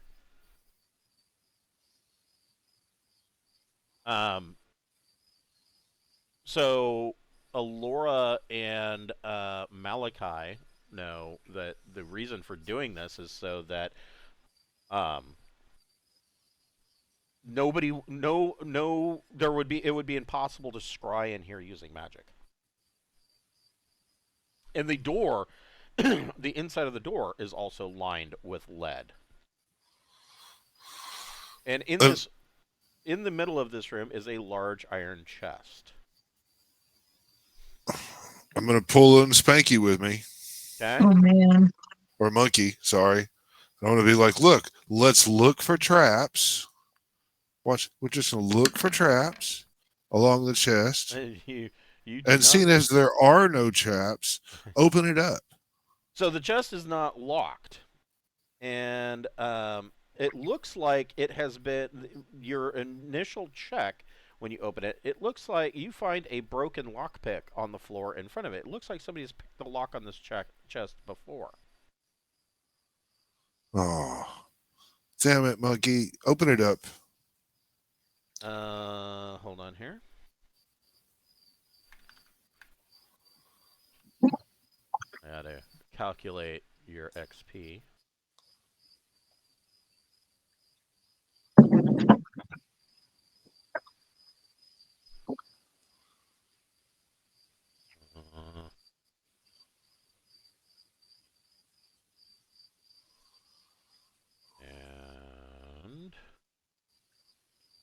And one.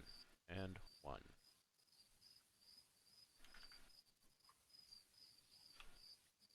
Okay, so in the chest is 400 gold pieces. Brian. All right, I'm writing it. 1 second. Here we go. 400 gold pieces, you said? Yes. 500 Electrum pieces. All right. And 100 copper pieces. And 100 copper pieces? No, we cannot hear you. We can't, and I just wrote all that shit down. So I had a little money pile in there, but no, we can't hear you, my friend. But we just got a bunch of gold. It's really good. So I guess the way to go is through these two double doors here now, right? Yeah. Yeah, so we're going to take Monkey and we're just going to continue on and open these two double doors here. Okay. Yeah. And open the doors, he does. Ask him how he likes adventuring with us. He's like, I've had better times. I'm sorry. I'm beginning to like you. He's like, I guess it shows. Yeah. So let's just keep going forward here, buddy. So we'll just keep going forward. Okay.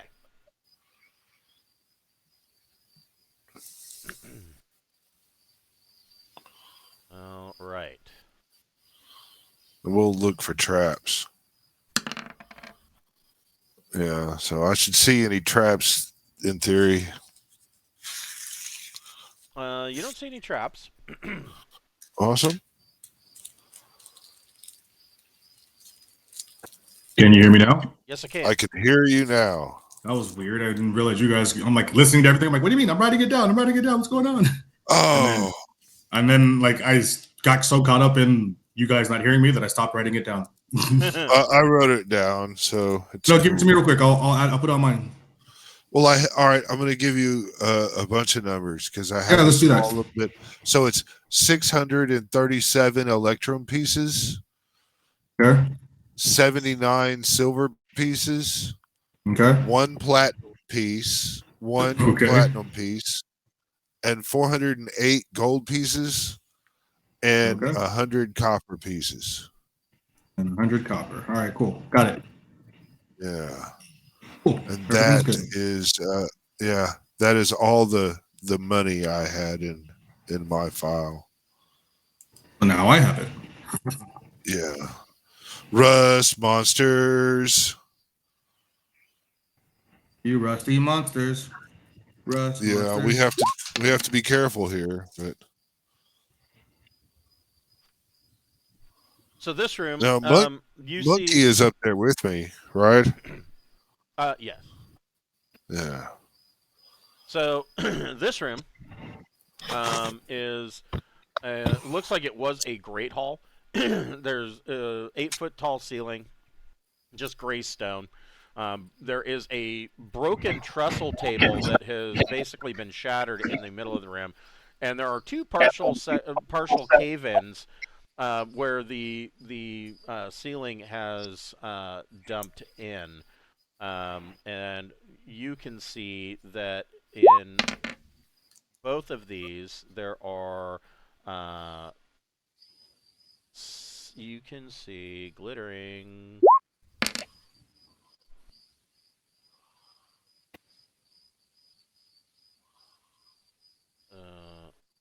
There it is. You can see that there is one nugget of Electrum worth 1 gold piece. And in the other pile,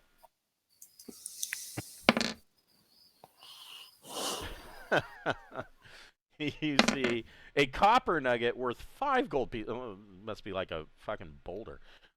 Yeah, there's a copper nugget that's worth 5 gold pieces. Now, but that's not the biggest issue.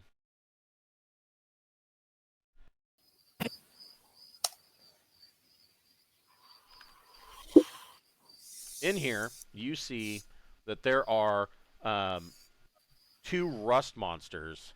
They look like they are a mated pair, and everybody needs to roll initiative.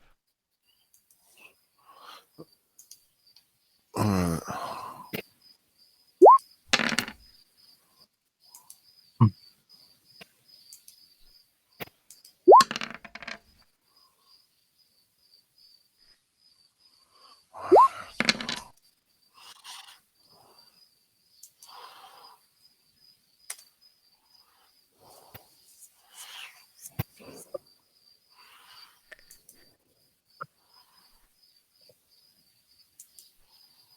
And as soon as Monkey comes in, you see both of these rust monsters turn, and their feelers kind of perk up, and they look like they are sniffing the air.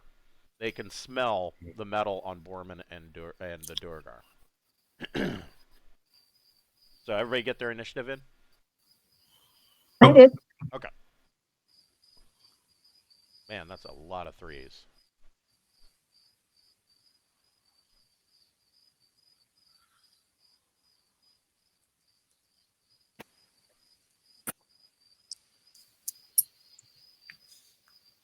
That looks about right. What matters is, are the 3s above or below the rust monster 3? The rust monster also got a 3, so there's going to be a whole lot of shit happening all at the same time. And Monkey needs to be in. Oh, that's right. That's right.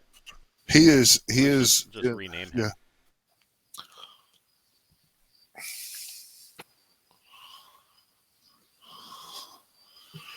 yeah. Is he interested in living up here with us? As Oh, look at the Anish on Monkey. So, Borman, what would you like to do? Borman will tell Monkey that if he wins this battle, we will set him free. Actually, all the characters, every character needs to roll a d6. Monkey is not surprised. Rust monsters are not surprised. So, What makes you surprised? What numbers? so 1 and 2s are surprised. Malachi is surprised. Aluora and Mavis are surprised. Yeah. Okay. Jackson has to have a 1 to be surprised, so he's not surprised. Right.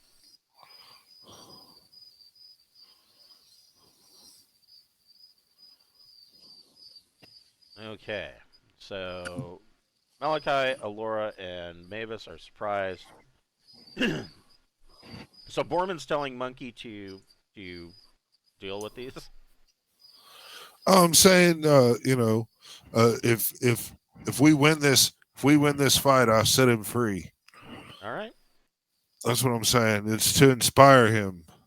Okay. So But I mean, I can still throw my axe, right? yeah. All right. This will be a +4. Yeah, suck. Never mind. That is not going to do it. No. But Monkey is going to swing his warhammer. Oh, Monkey. And well, yeah, he misses completely.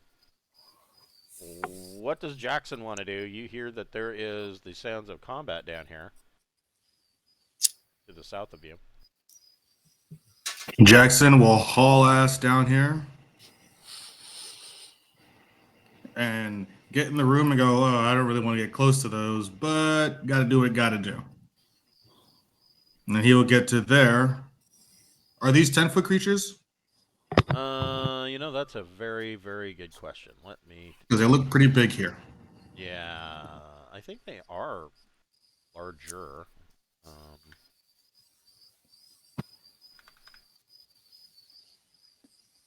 Rust monsters.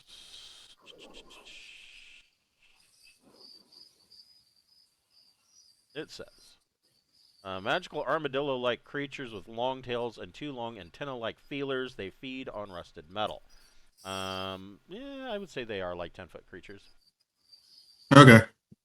Well, then, seeing as they're so big, I will actually stop back here and use my poleaxe. I'll have to come over here because he's in the way. I'll use my poleaxe on this one. Okay. Oh, wait. I'm still in its range there, so at least let me be over here then. Since the poleaxe has a long range. D20 +2. For a 12. 12. Are we still blessed or is that blessing worn off? That's a very good question. No, you are still blessed. This is Oh, the then last. 13. This is no, this isn't the last turn. So yeah, it lasts a while. So 13 is a miss. Damn. Mavis is surprised. Aluora is Oh, wait, 14. surprised. 14. Sorry, I 14? forgot to add my strength. 14. 14 is a 14 is a miss. Narrowly a miss. But, it's good to know. Aluora's surprised rust monsters. So the first rust monster is going to make an attack on Monkey.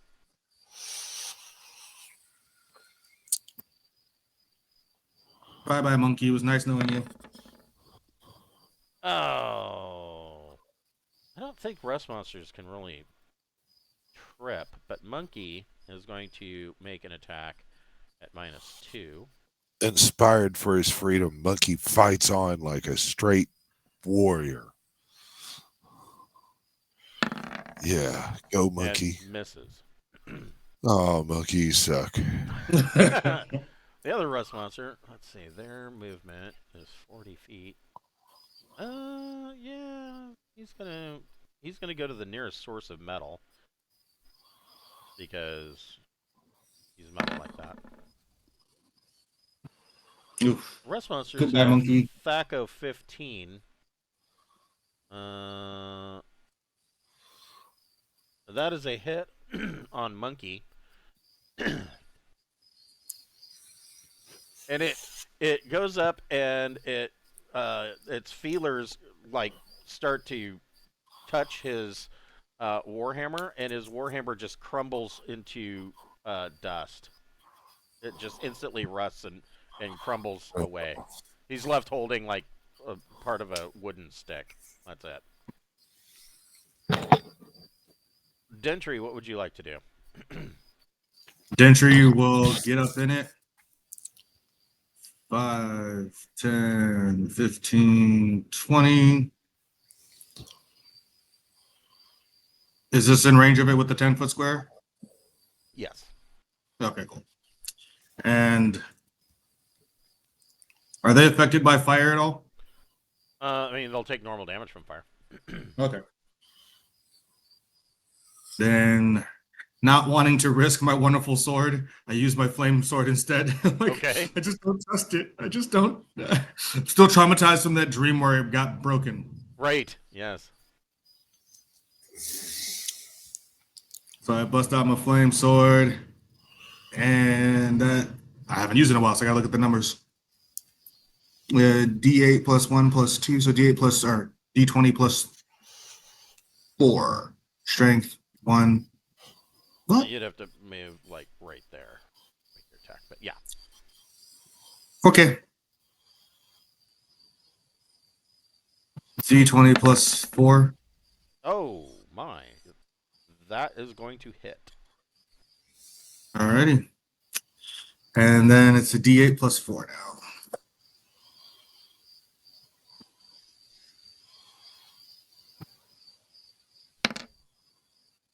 $10. Yeah, that hurts. And I have to look at the sword. Sword. That is a flaming sword. It's fabulous.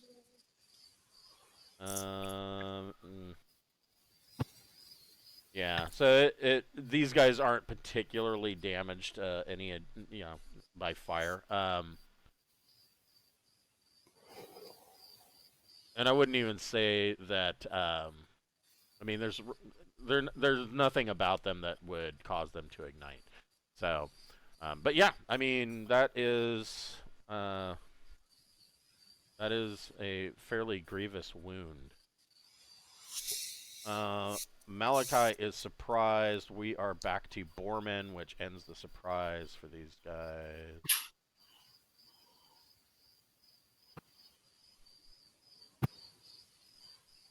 Who can now act? Borman, what would you like to do? I'm gonna just go right around here and hit this guy. All right.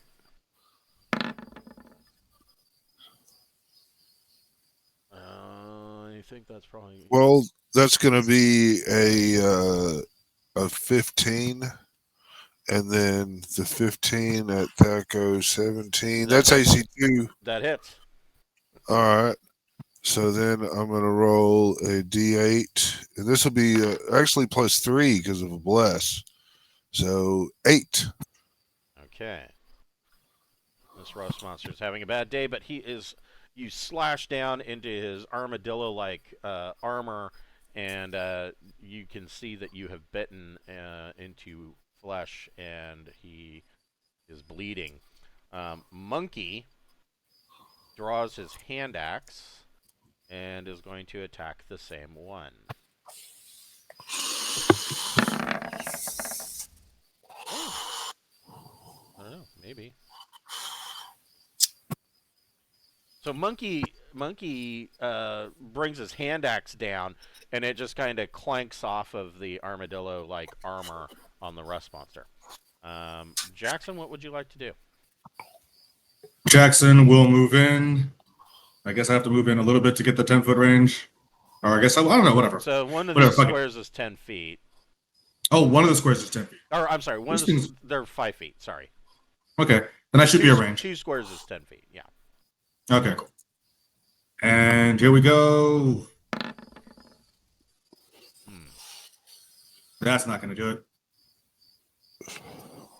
The last one didn't do it, and it was higher, so that's not going to do it.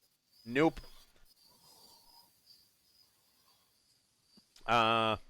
Mavis, what would you like to do now that you are not surprised? What a move.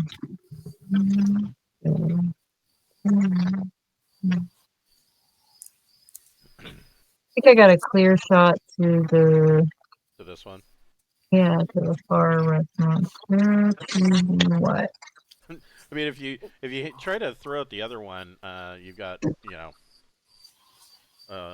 1 in 4 chance of hitting it, or I'll 25%. I'll do a guiding bolt at the one that is Okay. not going to do that. So go ahead and roll your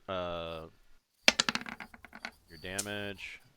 9 plus 1, so 5. So he takes 5 points. He needs to make a spell save.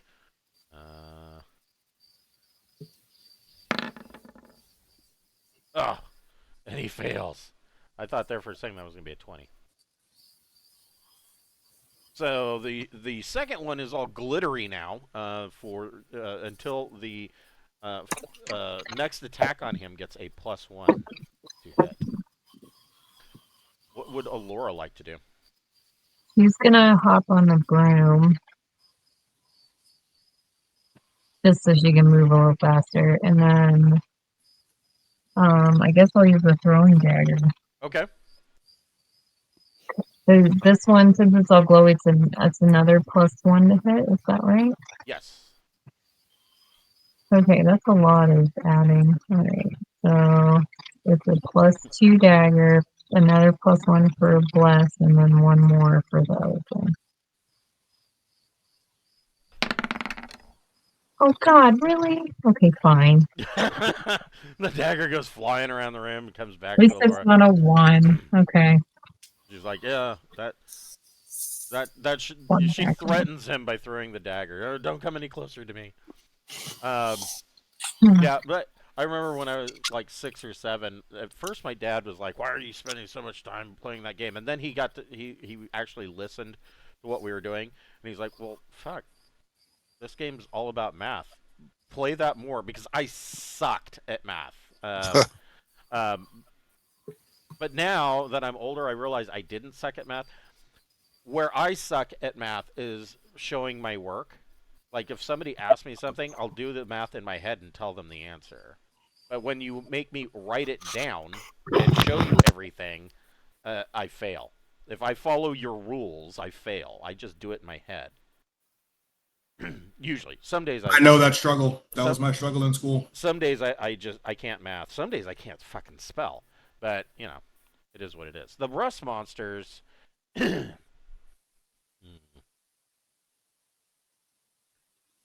This one has taken a lot of damage.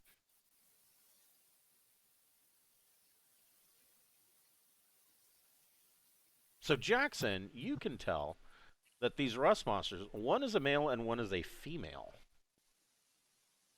It seems like they are a mated pair. So we take out one, we take out both, or we take out one, the other one's enraged. That's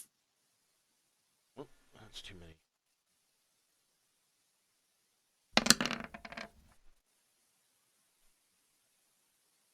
Oh, they made their morale check, so I guess they are both going to attack Monkey.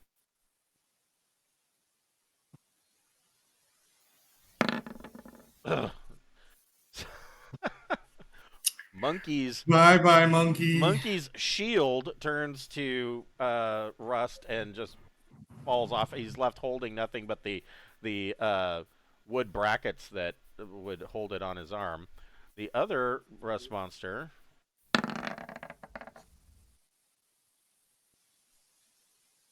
it's probably going to hit, but yeah, it does hit. He hit AC 1. The other rust monster licks over his antennas kind of lick over Monkey's armor, and you see all the armor that he's wearing just turn to rust and fall off of him. Monkey now has an AC of 9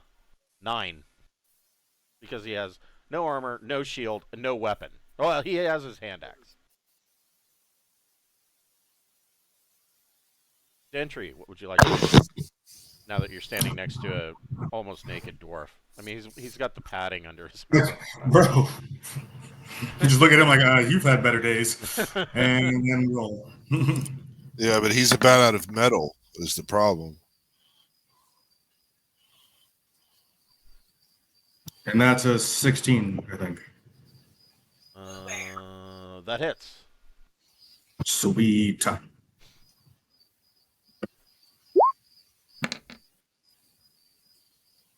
Or 10. Oof. The female dies. I better do this real quick.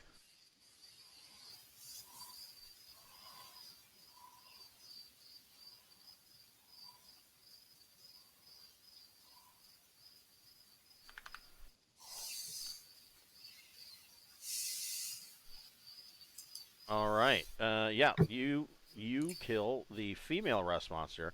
This rust monster is kind of lapping up the rust dust around Monkey.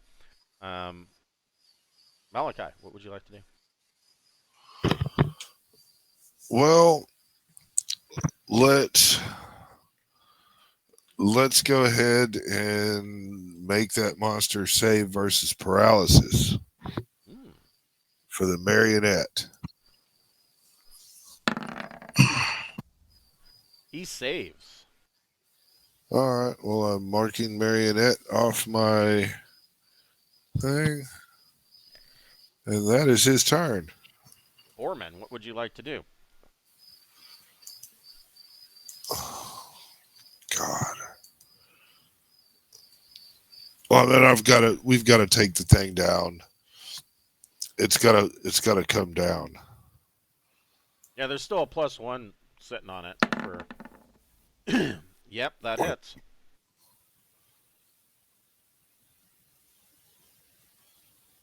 Are you throwing, or did you run up to attack him? That's what I was debating. I think I'm gonna move right here and just throw. Okay. So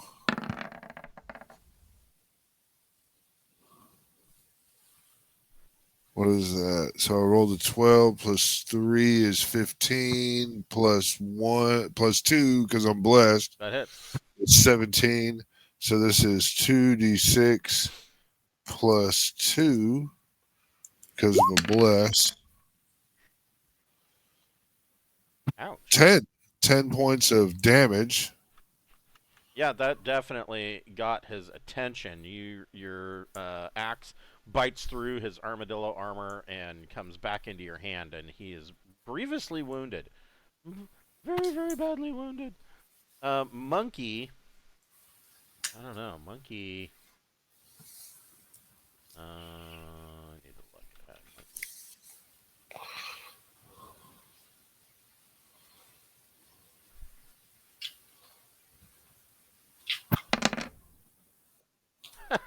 Monkey's like, fuck this, and nopes out and takes off running. Which means the rust monster gets an attack at +2. I'm not mad at Monkey for that, honestly. This thing's just wrecking him. Yeah, he did a lot, you know. He got hit. Luckily for Monkey, the rust monster misses him, so Monkey is left with his axe and 5,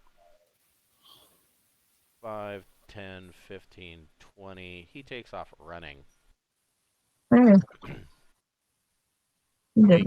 Nakedly. Oh, wait. No, Monkey doesn't have his axe because Monkey has an AC of 9. And so, yeah, his axe turns to dust as he's running away. And so now Monkey's just booking it. Yeah. He's wearing nothing but his nothing but the padding under his armor and his boots. Yeah. Bye, friend. Jackson, what would you like to do? Once again with the pole arm. Try it out. All right. The pole axe.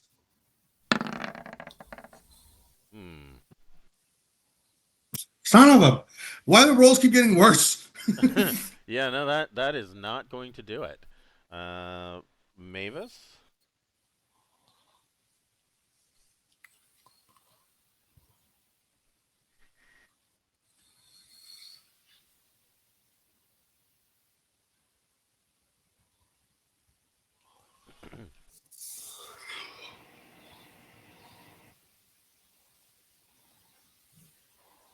You're muted. You're muted. We could try a ranged weapon, maybe. Yeah. I mean, Uh, this rust monster's pretty bloody. Oh. no way. Nope, that is a miss. And Aluora. Okay. Let's take two then.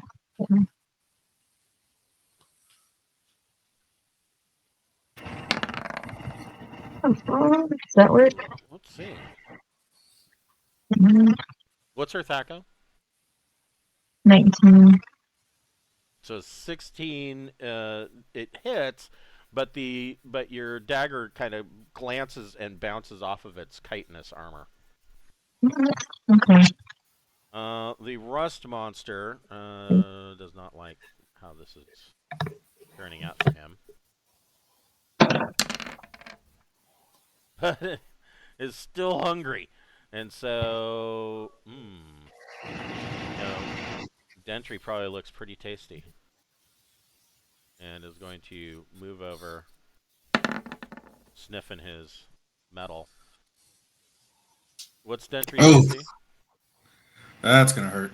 -1. Yeah, he hits. He hits Damn a it. -2. So, what weapon is Dentry using? Flaming sword. Roll percentage. You have to roll under 10.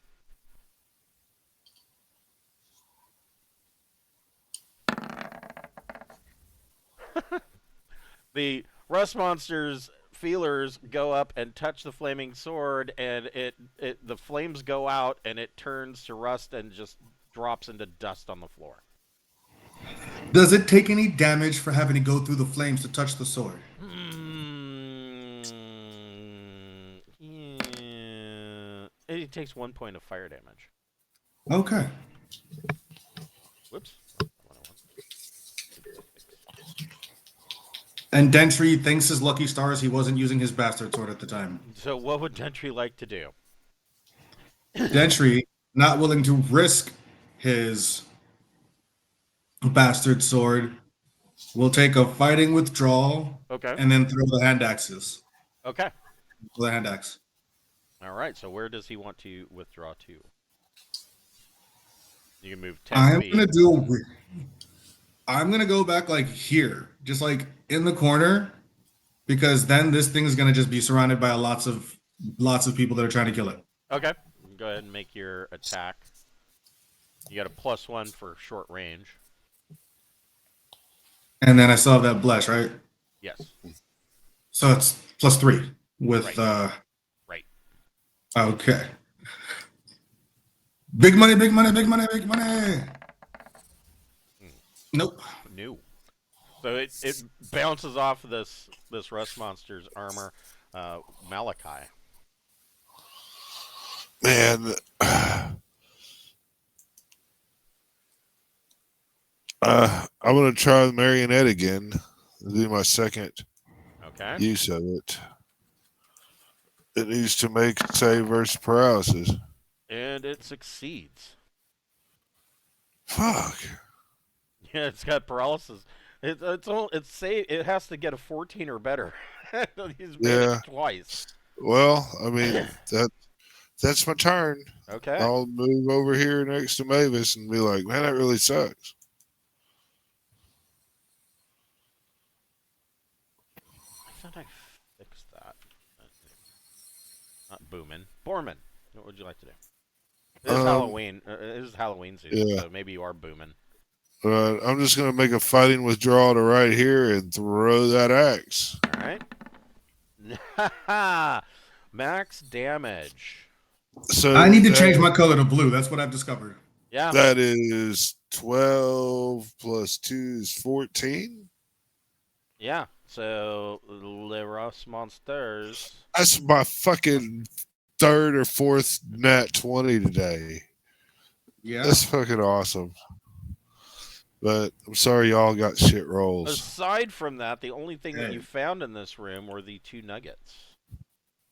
So, yeah, because the rust monsters ate everything else. Right. right? Right. But now everything seems kind of calm and chilled, right? I mean, we've got one more area to, Yeah, there's only one more room that you haven't explored. yeah, need to go do that real quick Yeah, if we can. and so you are in need of, this is the end of the hour, so you are in need of a rest, and Mavis's torch goes out.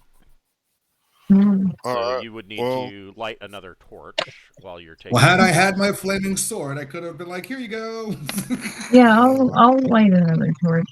Okay, roll a d6.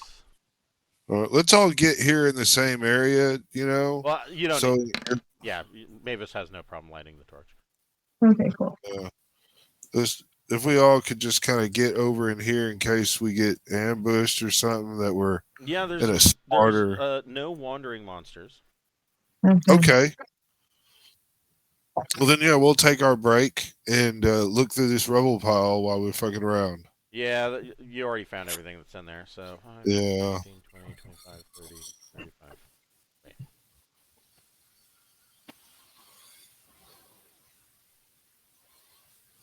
So you guys in 10 minutes can get up to here.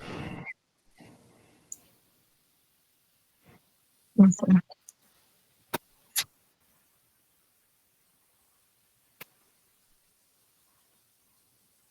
Which puts you here. Yeah. I'd be looking for traps and shit Yeah. if that matters. So, well, I mean, you've already been through this hallway, so Right. you do not find any traps on the door. All right. Is it locked? It is not. Well, I'll open the door, turn it invisible. Okay.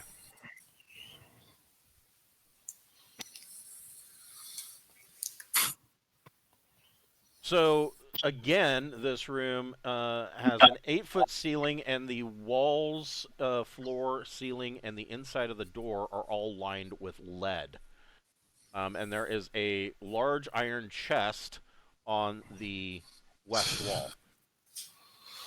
There is, up here, there is a section, there is a cave-in, but you don't see any ore in this particular cave-in. I'm gonna look for traps. I should find them. You don't It'll find any just kinda- traps. You do find that the chest, it looks like it has been opened and picked through before. It is not locked.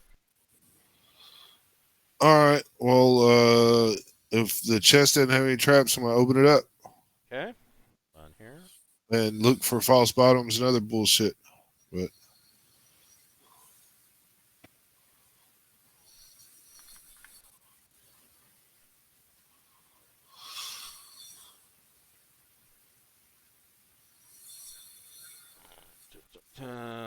The chest has 400 gold pieces, 400 gold pieces, 500 Awesome. Electrum pieces, 500 Electrum, and 100 copper. 100 copper. But dun dun dun.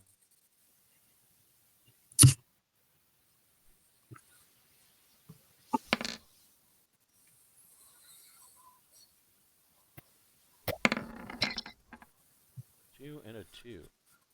Are you shitting me? I would not. Ooh. What horrible thing did we encounter?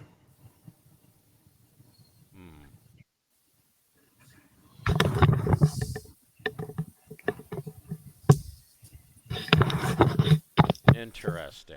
Let's see here. So I have used one of these once before in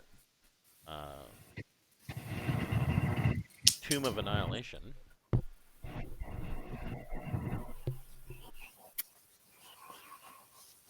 This door is open because that's where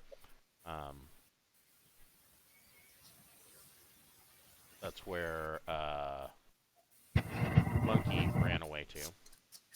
Oh shit. What does it say about this? Hold on.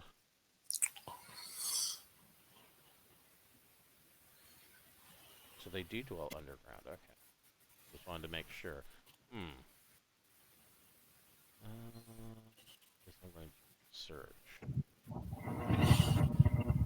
Well, we'll have to really kick some ass. I'll tell you that. We've used up all our low rolls. Yes. Evidently I don't have one for that. So, I don't I probably shouldn't say that after rolling all them 20s. search mine.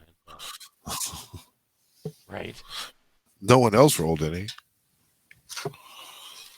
It's y'all's turn. And everybody needs to roll a d6. And if you have a 1 or 2, you are surprised.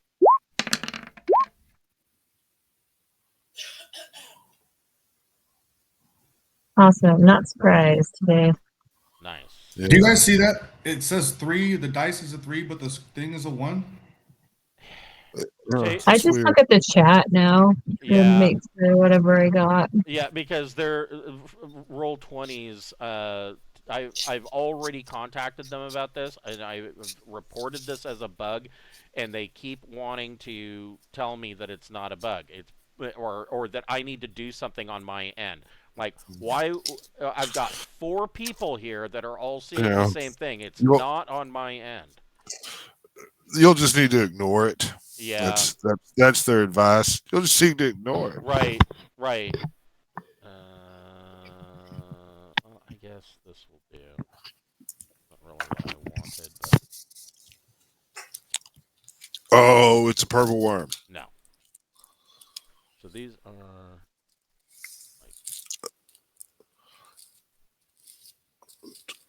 Flying purple people eater. None of us are purple, so we're okay.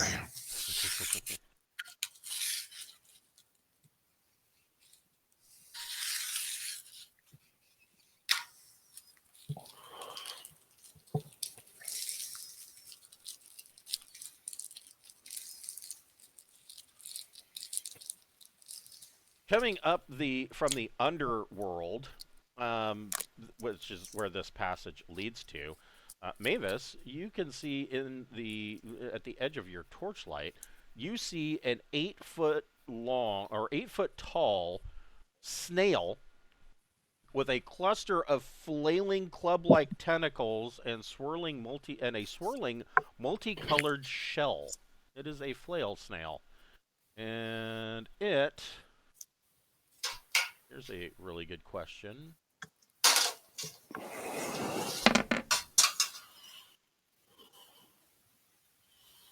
It is there, but it seems rather indifferent to you.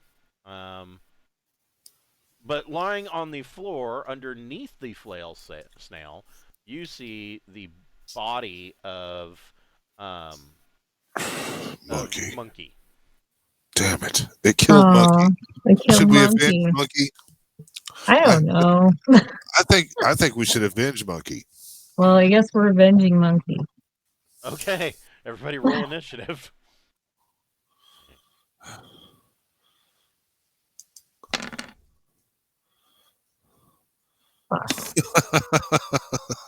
God. All right, here we go. Oh shit. 7 and well, I stayed the same, and that's it. All right. I clearly don't want to fight this thing. If you don't want to, then we don't have to. No, I'm looking at my initiative and saying I don't want to fight this thing. Oh shit! Yeah. I don't know anything about flail snails. Should we be terrified? I don't either. It might kick our ass. So Jackson would know. They basically will beat the shit out of you with their tentacles. They get on their attack. So I guess we should just figure out how many does this thing have. It has 1d3 plus 3. So why not just say a d6? So it has 6 tentacles. So it can make 6 club attacks per round. And you can attack the tentacles themselves. They have AC 3 and 8 hit points each. If reduced to 0 hit points, the tentacle is severed. It can no longer attack. If all tentacles are killed, the snail will die. Upon death, withdraws into its shell and will shriek for 1d3 turns. There's a 50% chance per turn of attracting another wandering monster. It does not like bright light, daylight, or continual light. And if it is in light, its morale will be reduced to 7. It has currently a morale of 10. And it is unharmed by poison and fire, including magical fire. The shell protects against magic. Each time snail is targeted by magic, roll a 1d6. 1, it is reflected back at the caster. 2 to 3, it is canceled. And 4 to 6, it has its normal effect. The shell has magic reflective properties, remain for 1d6 months after the snail's death, weighs around 2,500 coins. So this, Wow. yeah, this thing is. Does that include like magic weapons? Like, no, just magic. Magic Yeah, that is cast at it. Let's let that thing be. Let's close the door. Okay. It's not That's gonna. the smart path. Borman is greedy, but not that greedy. If we just close that door and put pittons and stuff in there to kind of jam it shut, can we go ahead and start like in this room and I think this room, and there were 2 or 3 rooms that had Electrum gold gems and all kinds of shit encased, encrusted in all its decorations and shit. Yeah. And I think I mean I really would like to try to retrieve as much of that shit as possible now that the place is cleared. Okay. Yeah. So let's see here. So let's see. And that'll also fill in with a thorough search for secret hidden places and shit. Now that we can take our time. So the first place that you would it would take you about 20 minutes. So 2 turns. The first location is here, the chapel, which is inlaid with gold. Out of there, wow, you are able to pull out 900 gold pieces worth of gold inlay. You write that down, Brian? gold pieces. Is that like automatic gold pieces, or is it like something where it's got to be converted? It would it is not actual gold pieces. It's just 900 gold pieces So worth of gold. it's inlay. my list then. Yeah, it comes out in chunks. Yeah, so I'm just gonna say 900 gold pieces worth of gold chunks. Okay. In the throne room, the mosaic has gems and electrum. Oh yeah. Worth 60 gold pieces worth of gems and electrum. Okay. So 60 gold pieces worth of gems and electrum. All right.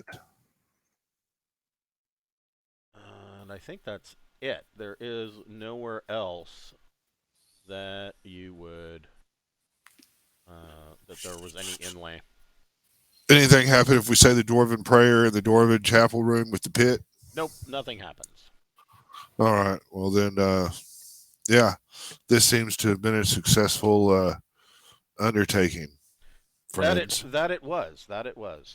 Well, It only cost us a flaming sword. And 1 death. yeah. But I mean, we can go back to the town now, right? Yes. So yeah, heading back to the town, and we will just fast track you back to the town. It takes you another 3 days, and you arrive back in Gnomeveiholm.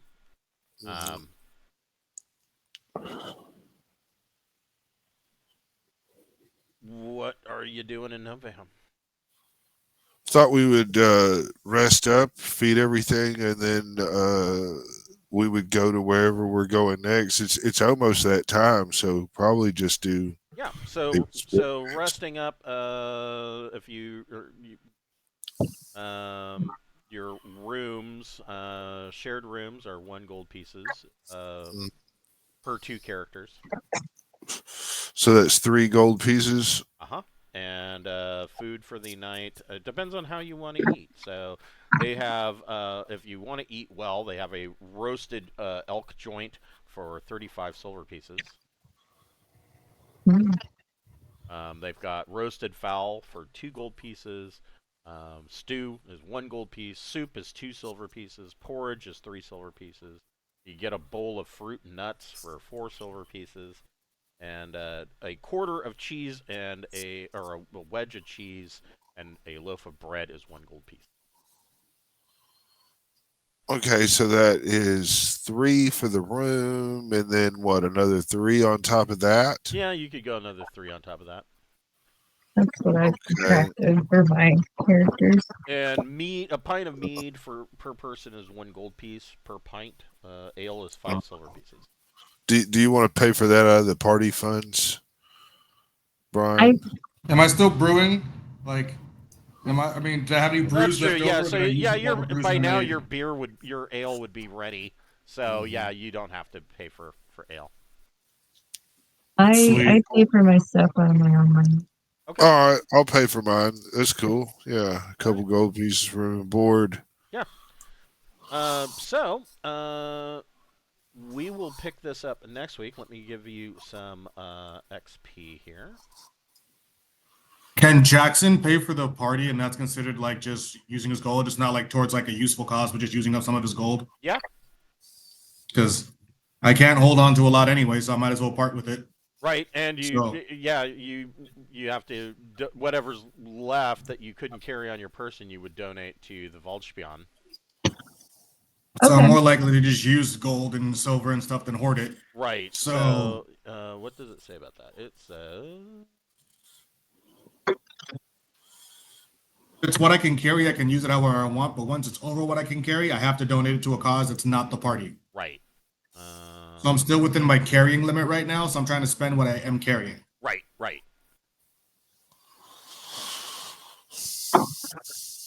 So whatever the cost is in Electrum, I'd rather just pay it out of my Electrum. Yeah, there you go. Yeah, better to spend it than have to carry it. So what was the cost of the party? Because I'm like, I got this, guys. I got this. Oh, you're looking at probably 10 gold pieces would cover everything. That's 20 That's Electrum? 5 Electrum. Yeah. Well, no. 1 Electrum there's 2 Electrum pieces to every 1 gold piece. So 20 Electrum, yeah. Right. Okay. There we go. Got this, guys. I got this. So each of you gets 765 experience. Oh, all right.